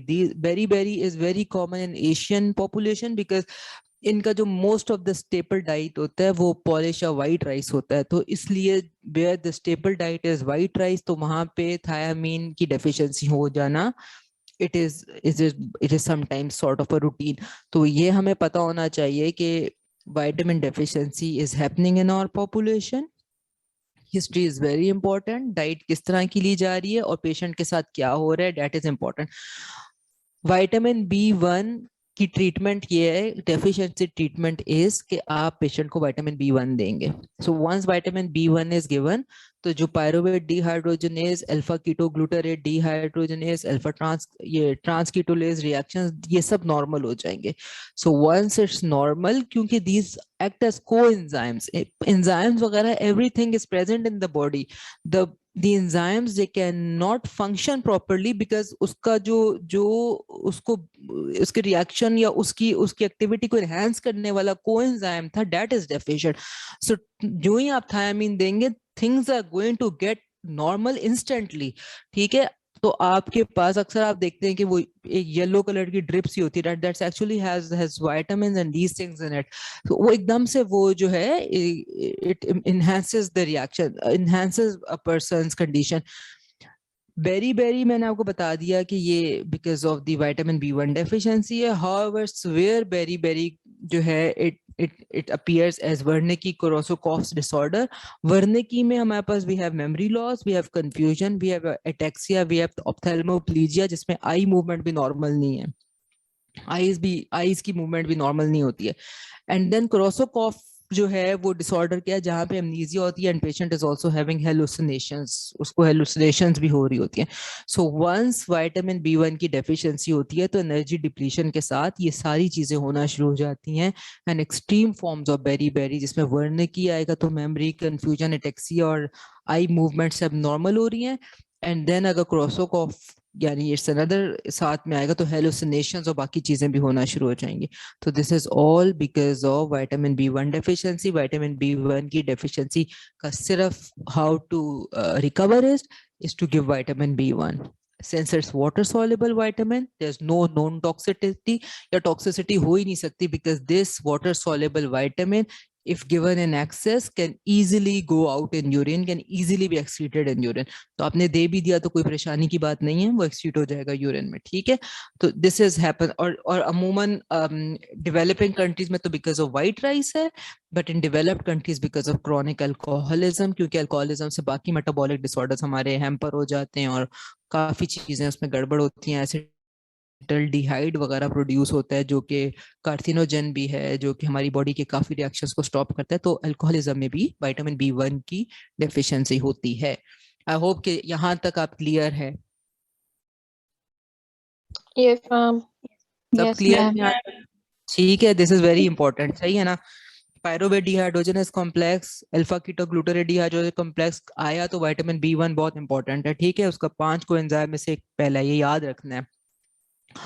Vitamin B2 is riboflavin. जहां पे भी फ्लेवन आए, फ्लेवेनॉइड्स आए, वहां पे आप याद रखें कि विटामिन B2 होगा।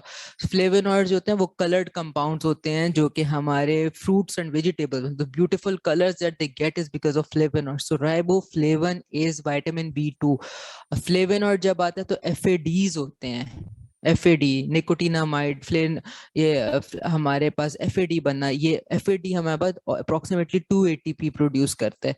तो जहां पे भी राइबोफ्लेविन भी जो है वो भी हमारी एनर्जी मेटाबॉलिज्म में इज इम्पोर्टेंट, ठीक है, क्योंकि FAD जो है इट अप्रोक्सीमेटली प्रोड्यूसेस 2 ATPs। इसकी भी विटामिन B2 की भी जो सोर्स है वो milk, grains, green vegetables, fish है।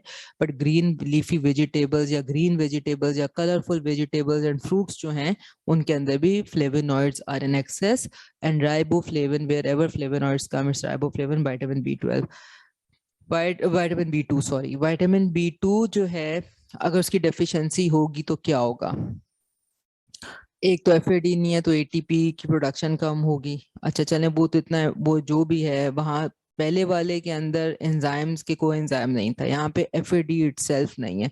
चलें जी, FAD नहीं है, किसी हद तक एनर्जी डिप्लीशन हो गई। But what happens if vitamin B2 की डेफिशिएंसी हो गई है? तो उसमें प्रीमेच्योर एजिंग होती है, क्योंकि बॉडी जो है वो उसकी स्किन, आपकी बॉडी की every for the maintenance of each and every cell of your body you need energy। तो जब एनर्जी नहीं होगी या कम होगी तो प्रीमेच्योर एजिंग होगी, and then there is cheilosis. तो चिलोसिस इज योर एंगुलर, जो साइड ऑफ योर माउथ है, यहाँ पे स्केलिंग होना शुरू हो जाएगी, सोरनेस होना शुरू हो जाएगी। सो cutting, you know, wounds and cuts over here on the angles of your और माउथ, ये जो लिप्स ज्वाइन करते हैं यहाँ पे स्केलिंग होना शुरू हो जाना। This is actually this corner of your mouth जो है ये जो होगा वुंडेड या जख्मी रहेगा। that's basically because of vitamin B2 deficiency। अमूमन होता है ना, पोस्ट फीवर है तो ये हुआ तो हाँ बुखार हुआ होगा। सो आपके जो vitamins हैं, they are very important to maintain to maintain and help your body against infection। आपने देखा होगा कि अमूमन इन्फेक्शन जो उसमें vitamins को कहते हैं स्टार्ट कर ले। सो अगर विटामिन B2 की डेफिशिएंसी है तो चिलोसिस होना शुरू हो जाती है। सो angles of the mouth they become सोर एंड दे बिकम कट्स पड़ना शुरू हो जाते हैं, ठीक है। ये बस, this is vitamin B2। Vitamin, हाँ जी बोले। मैम ये क्या कह रहा है कि स्केलिंग फिश में होगी? किस में होगी? फिश में होगी। कौन? मैम स्केलिंग स्केलिंग फिश में तो स्केल्स होते हैं। चिलोसिस आपके जो एंगल्स ऑफ द माउथ है ना, ये जो लिप्स के, जहां पे 2 लिप्स ज्वाइन करते हैं, अपर एंड लोअर लिप्स, तो जो एंगल बनता है ना, ये जो लिप्स ये जख्मी हो जाते हैं। So these areas become जख्मी, these areas become wounded, scaly, यहाँ पे dry, scaly, नीचे जरा सा स्क्रैच करे तो wounds बन रहे होते हैं, these areas। So this is because of vitamin B2 की deficiency से। Okay ma'am.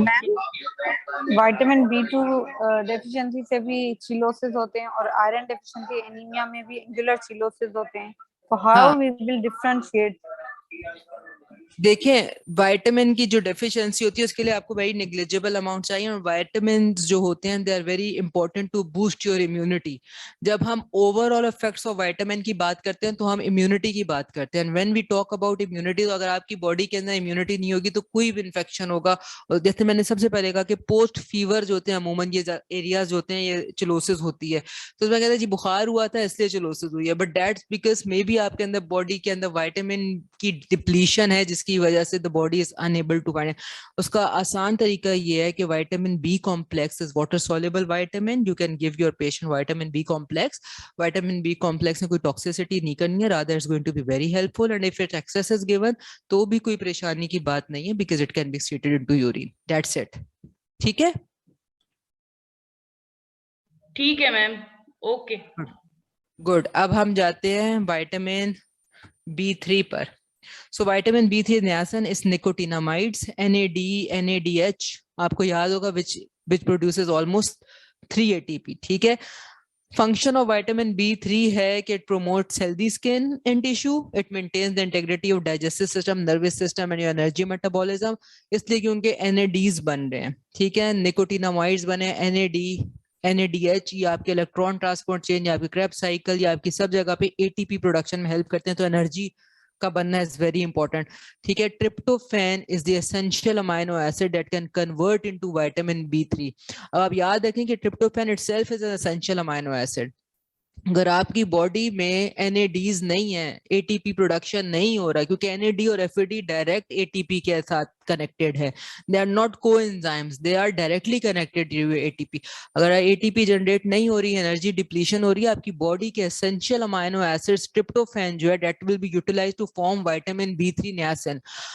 ट्रिप्टोफैन को लेना is very essential because it's an essential amino acid. So what is essential and non-essential amino acid? Essential amino acids are those amino acids that are not produced in the body, while non-essential amino acids are those that are produced in the body, that can be produced. Tryptophan के बहुत function है। Tryptophan can convert into serotonin. Serotonin जो happy hormone, आपकी body में satisfactory, sleep सब आपके जो brain में because of serotonin. Serotonin produce in your gut too, जो आपकी गट की इंटेग्रिटी, डाइजेस्टिव सिस्टम की इंटेग्रिटी को मेंटेन करता है। तो if niacin is deficient, this essential amino acid tryptophan can be converted into niacin vitamin B3 to कि वो बॉडी के मेजर एनर्जी के काम करे, तो ये सेरोटोनिन और ये हैप्पी हार्मोन वगैरह बनना खत्म हो जाएगा, which may lead to dementia, depression, agitation, neurological symptoms आना शुरू हो जाएंगे। ठीक है, इसके अलावा नियासिन विटामिन B3 जो है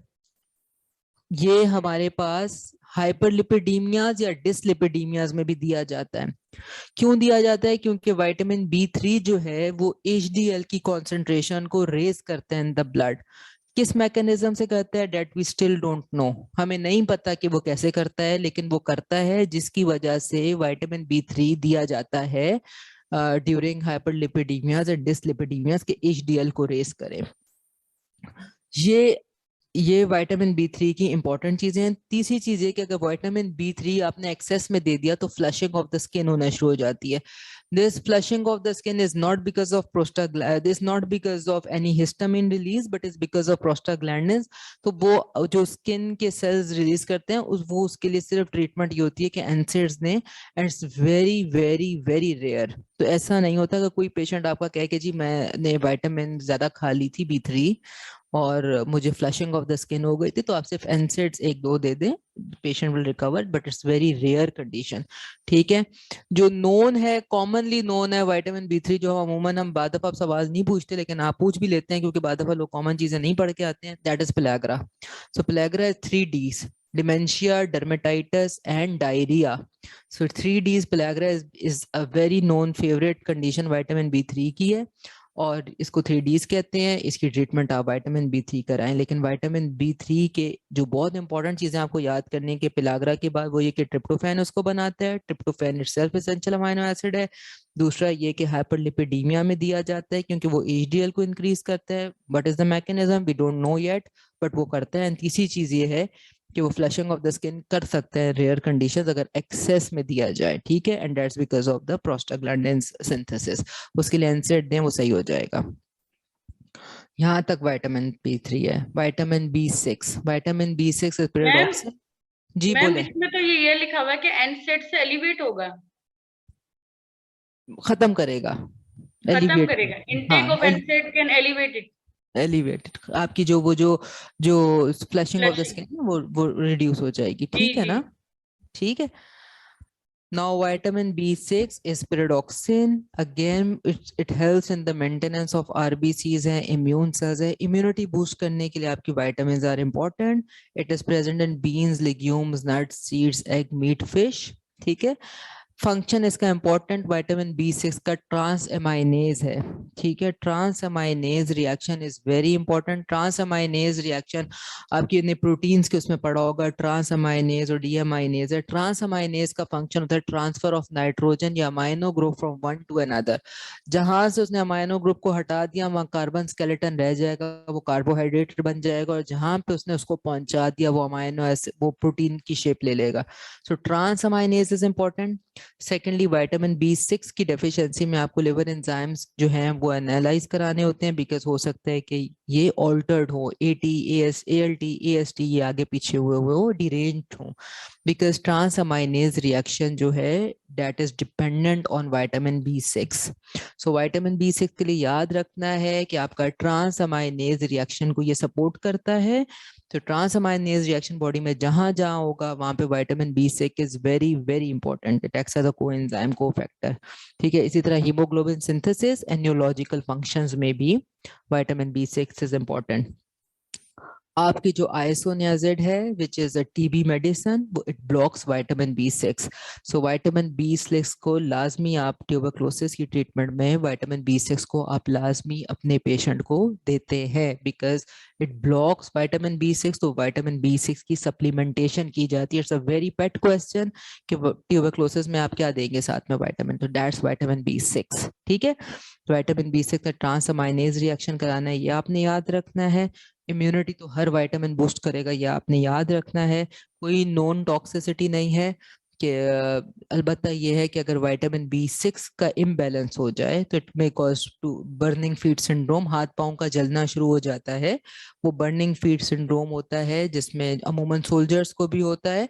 So it is basically because of imbalance of vitamin B6. उसमें tingling भी हो सकती है, numbness of hands and feet भी हो सकते हैं, burning of hands and feet भी हो सकते हैं. So that's because of the imbalance of vitamin B6.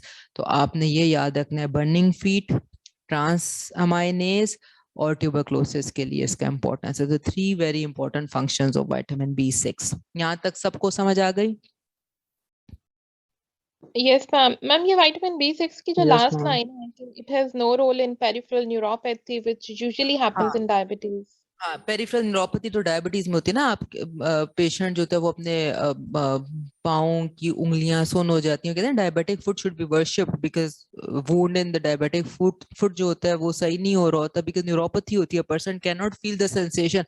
Vitamin B6 में अगर कोई टिंगलिंग या नमनेस है या कुछ है, that's because of vitamin 6 deficiency. तो उसके लिए हिस्ट्री इज वेरी इंपॉर्टेंट. अगर आप किस टाइम आ जाए कि पेशेंट नॉन डायबिटिक है तो आप देख लेंगे जी हो सकता है कि डायबिटीज की वजह से न्यूरोपैथी हुई हो सकता है विटामिन B6 की वजह से ना हुई हो.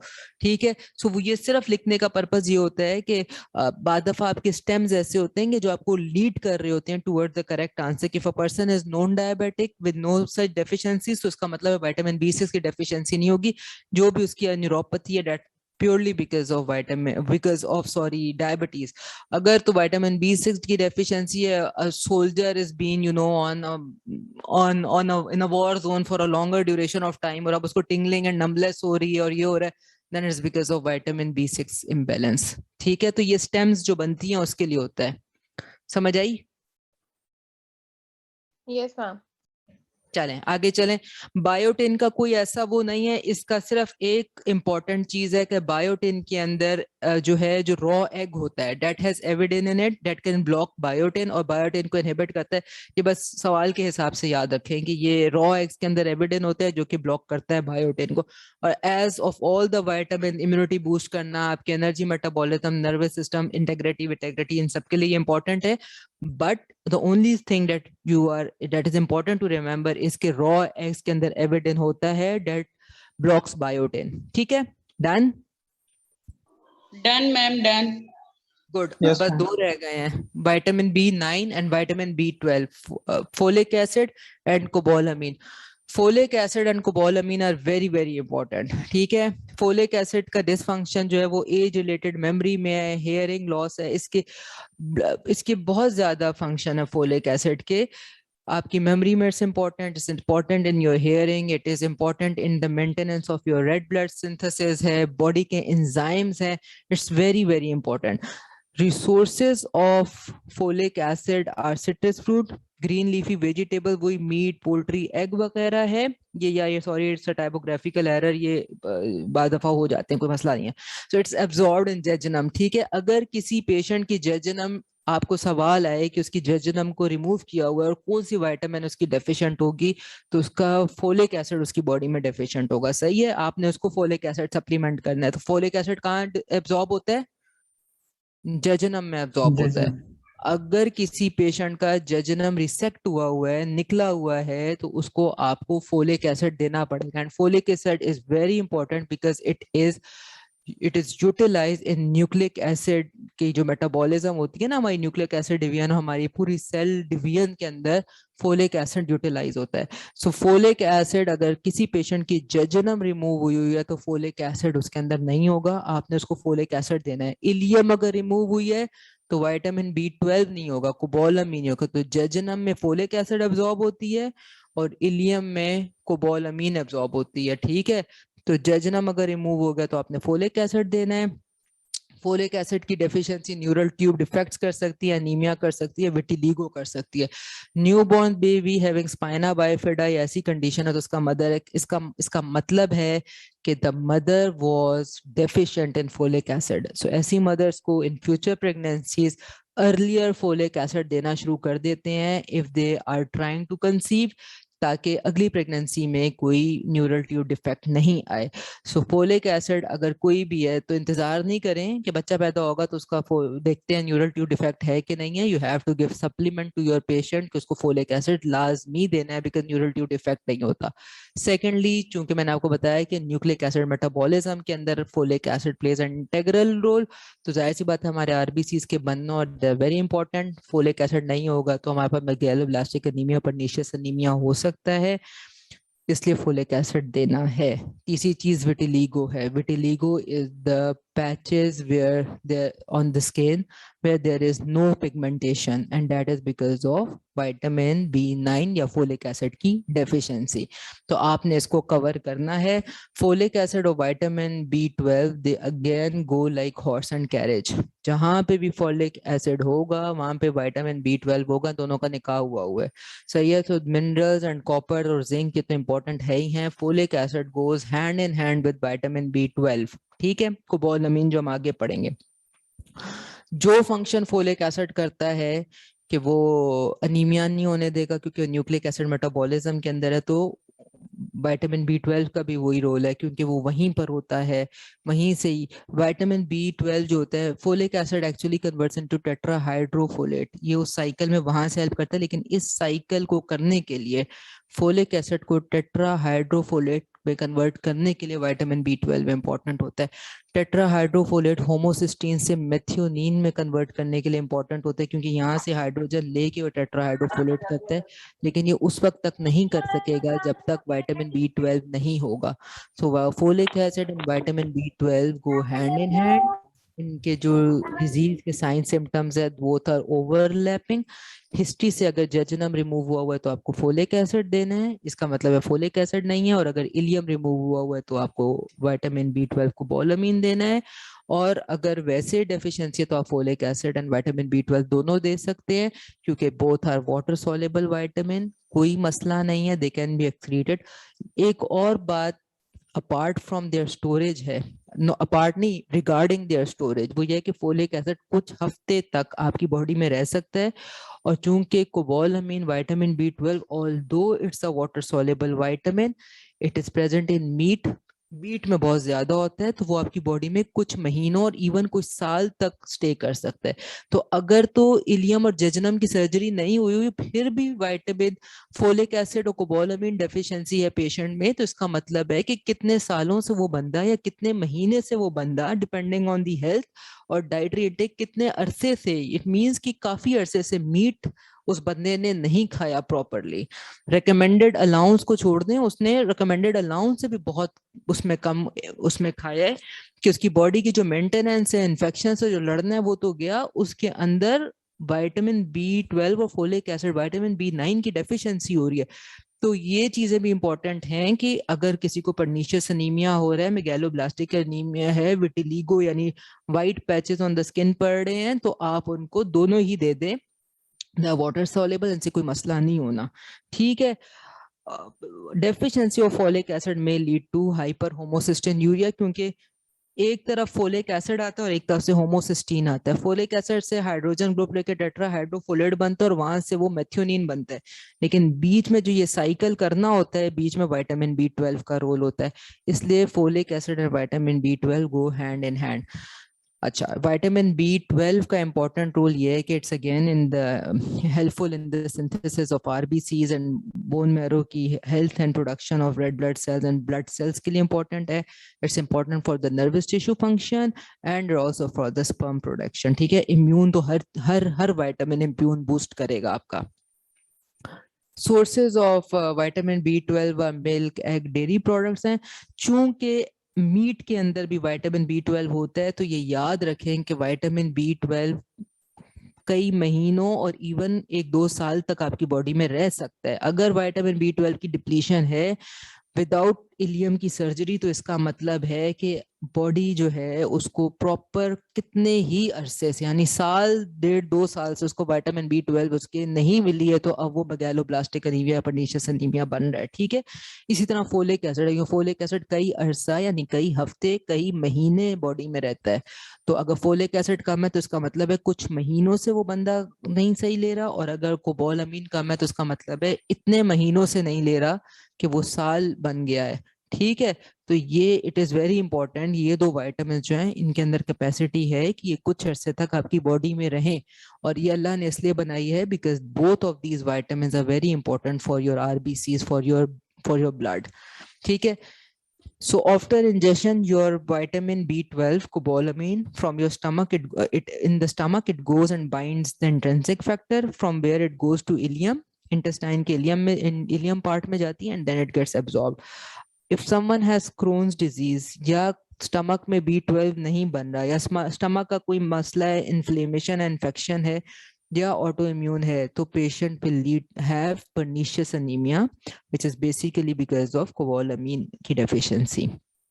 तो ये याद रखें कि कोबालामीन इलियम में बनता है, इसके लिए स्टमक का इंट्रिंसिक फैक्टर होना बहुत जरूरी है। अगर स्टमक में इंट्रिंसिक फैक्टर नहीं बन रहा, इन्फ्लेमेशन है, कोई इन्फेक्शन है, एट्रोफी हुआ है, तो भी कोबालामीन जो है वो एब्जॉर्ब नहीं होगा बॉडी में, चाहे आप उसको कितना मीट क्यों ना खिला दें, और वो डेफिशिएंसी रहेगी। ठीक है। कोबालामीन का इंपॉर्टेंस ये है कि ये सक्सिनाइल कोए बनाने में हेल्पफुल होता है, और सक्सिनाइल कोए आपको पता है आपके TCA में जाता है, और TCA आपके ATPs बनाता है, तो दैट्स इंपॉर्टेंट। दूसरा ये कि अगर किसी को पर्नीशियस अनीमिया है, abnormally large red blood sales हैं, तो उसको फोलिक एसिड एंड कोबालामीन दें। अगर ज्यादा कोबालामीन देंगे तो इट्स वेरी रेयर कंडीशन में स्टमक अपसेट होता है, वरना नहीं अपसेट होता। ठीक है। एक और जो इम्पोर्टेंट फैक्टर यहाँ पे विटामिन B12 के साथ ये कि फिश टेपवर्म, ये भी रेयर है, लेकिन हो सकता है कि फिश टेपवर्म अगर कोई इंजेस्ट कर ले तो वो कोबालामीन को ले लेता है। फिश टेपवर्म जो है वो कोबालामीन को इंजेस्ट कर लेता है। So if any person who has fish tapeworms, if fish properly cook नहीं है, टेप फिश के टेपवर्म्स इंसान में आ गए हैं, तो it also leads to vitamin B12 inhibition. ठीक है। और चूंकि विटामिन B12 जो है आपकी ATPs और सक्सिनाइल कोए के अंदर इंपॉर्टेंट है, तो अगेन नर्वस सिस्टम, आपकी बॉडी, अगर आपके ब्रेन को प्रॉपर एनर्जी नहीं मिल रही तो डिप्रेशन, ड्राउजीनेस, ये सब चीजें होना शुरू हो जाएंगी। सो इम्पोर्टेंट जो है इन दोनों का जो है वो आरबीसीज के सिंथेसिस के लिए इम्पोर्टेंट है, पर्नीशियस अनीमिया के लिए इम्पोर्टेंट है, होमोसिस्टिन्यूरिया और मेथियोनिन के बीच में विटामिन B12 और फोलेट का बहुत इंपॉर्टेंट रोल है, सक्सिनाइल को ए की सिंथेसिस में इंपॉर्टेंट रोल है। ये दिस इज वेरी इंपॉर्टेंट। अगर फिश का टेपवर्म किसी ने आपसे पूछ लिया कि अगर एक बंदे ने फिश का टेपवर्म इंजेस्ट कर लिया है और है उसके अंदर रॉ फिश थी या नॉट प्रॉपर्ली कुक थी, तो अब क्या होगा, उसमें विटामिन B12 की डेफिशिएंसी होगी। ठीक है। डन। Yes ma'am. मैम एक क्वेश्चन है कि मैम फॉलिक एसिड सिर्फ न्यूरल ट्यूब डिफेक्ट्स को जो है वो करने के लिए रिक्वायर्ड है, या ये कंसेप्शन में भी रिक्वायर्ड है? देखिए फोलिक एसिड जो है ना उस आपको जो है उसने तो सेल डिवीजन के लिए भी हेल्पफुल है। तो देखें सेल डिवीजन, स्पर्म प्रोडक्शन, इन चीजों में तो vitamin B12 folic acid important है ही है। अगर फोलिक एसिड की डेफिशिएंसी हो जाती है तो in terms of new born क्या होगा, वो न्यूरल ट्यूब डिफेक्ट होता है।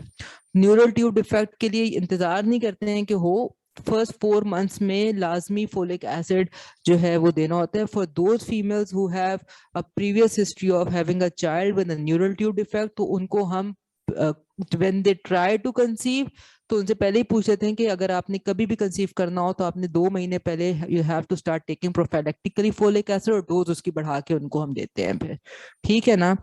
और ये जो है, और अगर फोलिक एसिड एक तो न्यूरल ट्यूब डिफेक्ट है, बाकी हर सेल की इंटेग्रिटी और उसके सेल डिवीजन के तो है ही important, because nucleic acid metabolism में है ही folic acid and vitamin B12, ठीक है। Okay ma'am, thank you. Ma'am समझ एक क्वेश्चन है। जी बोले। मैम विटामिन ए जब आप पढ़ा रही थी तो तब आपने कहा था कि वो फीमेल जो कि कंसीव होना चाह रही है, कोई आपने कॉन्ट्रासेप्शन का जिक्र किया था, तो उसका क्या रिलेशन है विटामिन ए के साथ, ये काइंडली क्योंकि विटामिन ए जो है वो टेराटोजेनिक हो सकता है। It can cause cancer, it can cause abnormality and mutation in the new born, इसलिए विटामिन ए को रोका जाता है, ठीक है।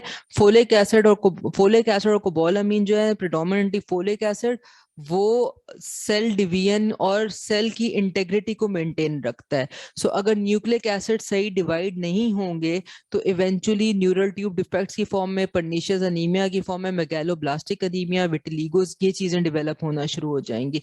लेकिन अगर एक चीज जो आउटसोर्स, जैसे हमारे आउटसोर्स कह रहे हैं, जो आउटवर्ड फ्रॉम आउटसाइड हम दे रहे हैं विटामिन ए, वो जाके एबनॉर्मल डिवीजन कराता है, क्योंकि उसका रोल भी मल्टीप्लिकेशन एंड सेल डिवीजन में बहुत इंपॉर्टेंट है, बट यहाँ पे कि नॉर्मल के लिए इंपॉर्टेंट है।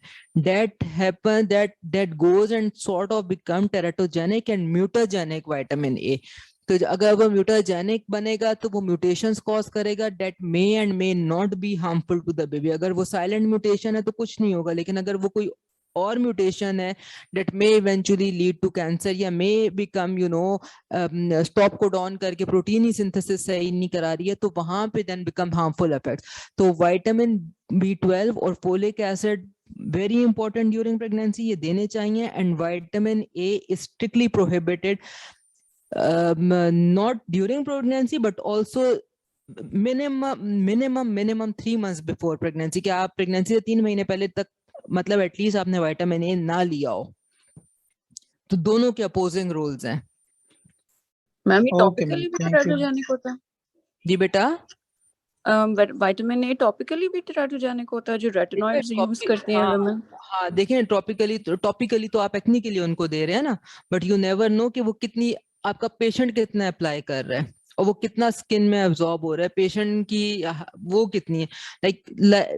मतलब देखें, टॉपिकली तो आपके टॉपिकल उस पे करेगा, but there no need to take any risk. अगर आपके पेशेंट कभी इस तरह हो कि जिनको आप उनको मना कर देंगे यार दैट्स ऑन योर, मतलब ऑन योर ओन रिस्क, लेकिन होना नहीं चाहिए, क्योंकि अगर आप उसको देते हैं और वो म्यूटेशंस या वो टेराटोजेनिक है तो यू नेवर नो कि वो ब्लड स्ट्रीम के अंदर जाके वो किस तरह जाके एक्ट करता है।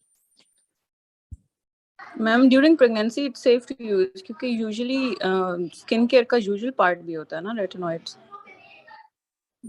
तो आप कह रहे हैं कि ड्यूरिंग प्रेगनेंसी वो सेफ है, मतलब टॉपिकल सेफ है? I'm asking ma'am, I'm asking कि is it topical?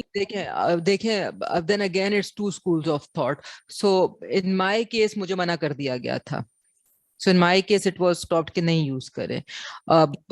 but during my same condition जब मैं दूसरी डॉक्टर के पास गई थी ना, she said कि टॉपिकल में कोई मसला नहीं हो सकता unless कि आप इंजेस्ट ना करें, ठीक है।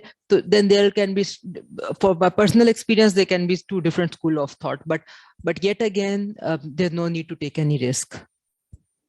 मैम आयरन की ब्लैक टैबलेट के साथ एक जो रेड कलर की टैबलेट दी जाती है वो किस चीज की होती है? आयरन की मेल्टोफर? यस मैम, एक ब्लैक टैबलेट होती है स्मॉल साइज की, उसके साथ एक रेड दी जाती है। ये तो मेथोकोबालामीन्स होते हैं ना, मेथोकोबालामीन्स होते हैं जो इंजेक्टेबल भी देते हैं, साइनोकोबालामीन, मेथोकोबालामीन्स, ये तो वो इंजेक्टेबल्स यही तो होते हैं कि आपकी आयरन की एब्जॉर्प्शन भी अच्छी हो और आपकी न्यूक्लिक एसिड मेटाबॉलिज्म अच्छी हो। आयरन अलग से दी जाती है। मैम उसमें फॉलिक एसिड तो बिल्कुल भी नहीं होता ना? विटामिन बी ये मुझे नहीं पता है, देखना पड़ेगा तो उसमें फॉलिक एसिड होता है कि नहीं होता, लेकिन कोबालामीन्स दिए जाते हैं साथ में। Okay ma'am, thank you. ठीक है, ठीक है। तो अगर आप और कोई सवाल? No ma'am. हेलो, अच्छा। सो अगर आप ब्रॉडली देखें तो विटामिन सी जो है वो for example vitamin C scurvy करता है, विटामिन डी कैल्शियम डेफिशिएंसी कर रहा है, हैवी ब्लीडिंग होती है तो एनीमिया हो सकता है बिकॉज आयरन लॉस हो रहा है। सो रेकमेंडेड डेली अलाउंस बहुत negligible of mineral, vitamin, micro nutrients, but आप बैलेंस डाइट लें ताकि आपके macro and micro nutrients balanced उसमें रहें। ठीक है, न्यूट्रिशन जो है वो एनहांस करते हैं your immune system, they connected antioxidant, आपके chronic heart diseases, strokes, cancers, cataract, arthritis, degenerative disorder, Alzheimer's वगैरह को बचाता है बिकॉज एंड अल्जाइमर्स को भी आप कह रहे हैं ना कि पहले ऑक्सीडेटिव रिएक्शंस होते हैं और फिर जाके बाकी चीजें गड़बड़ होती हैं। ठीक है, तो ये आपके क्रॉनिक डिसऑर्डर्स को macro and micro nutrients enhance करते हैं। वाटर मैंने वैसे ही डाल दिया है कि भाई वाटर इज ऑल्सो इम्पोर्टेंट, तो इसको क्यों ना बताएं। तो 70 to 75% of your total body weight is water, helps in your digestion, cushioning of your organs and transport of your nutrients, and flushes your toxins from the body because in the form of urine. So minimum of 10 to 12 glasses of water should be taken. It's very important for your kidney health. तो kidneys की integrity के लिए पानी लेना बहुत जरूरी है, सही है। और so along with the balanced diet, proper intake of water and micronutrients is very very essential to maintain a strong and healthy body. That's it. Thank you. कोई और सवाल हो तो बताएं। मैम वाटर Thank से you, पहले ma'am. वाली slide दिखा दीजिएगा, एक मिनट। ये वाली? मैम इससे पहले वाली। ठीक है, इसमें पहली लाइन में टाइपोग्राफिकल एरर है, प्लीज इसको इग्नोर कीजिएगा। सही है, thank you so much ma'am. Welcome. ठीक है, Yes, Any- ma'am. Thank you so much. Thank you. Any question?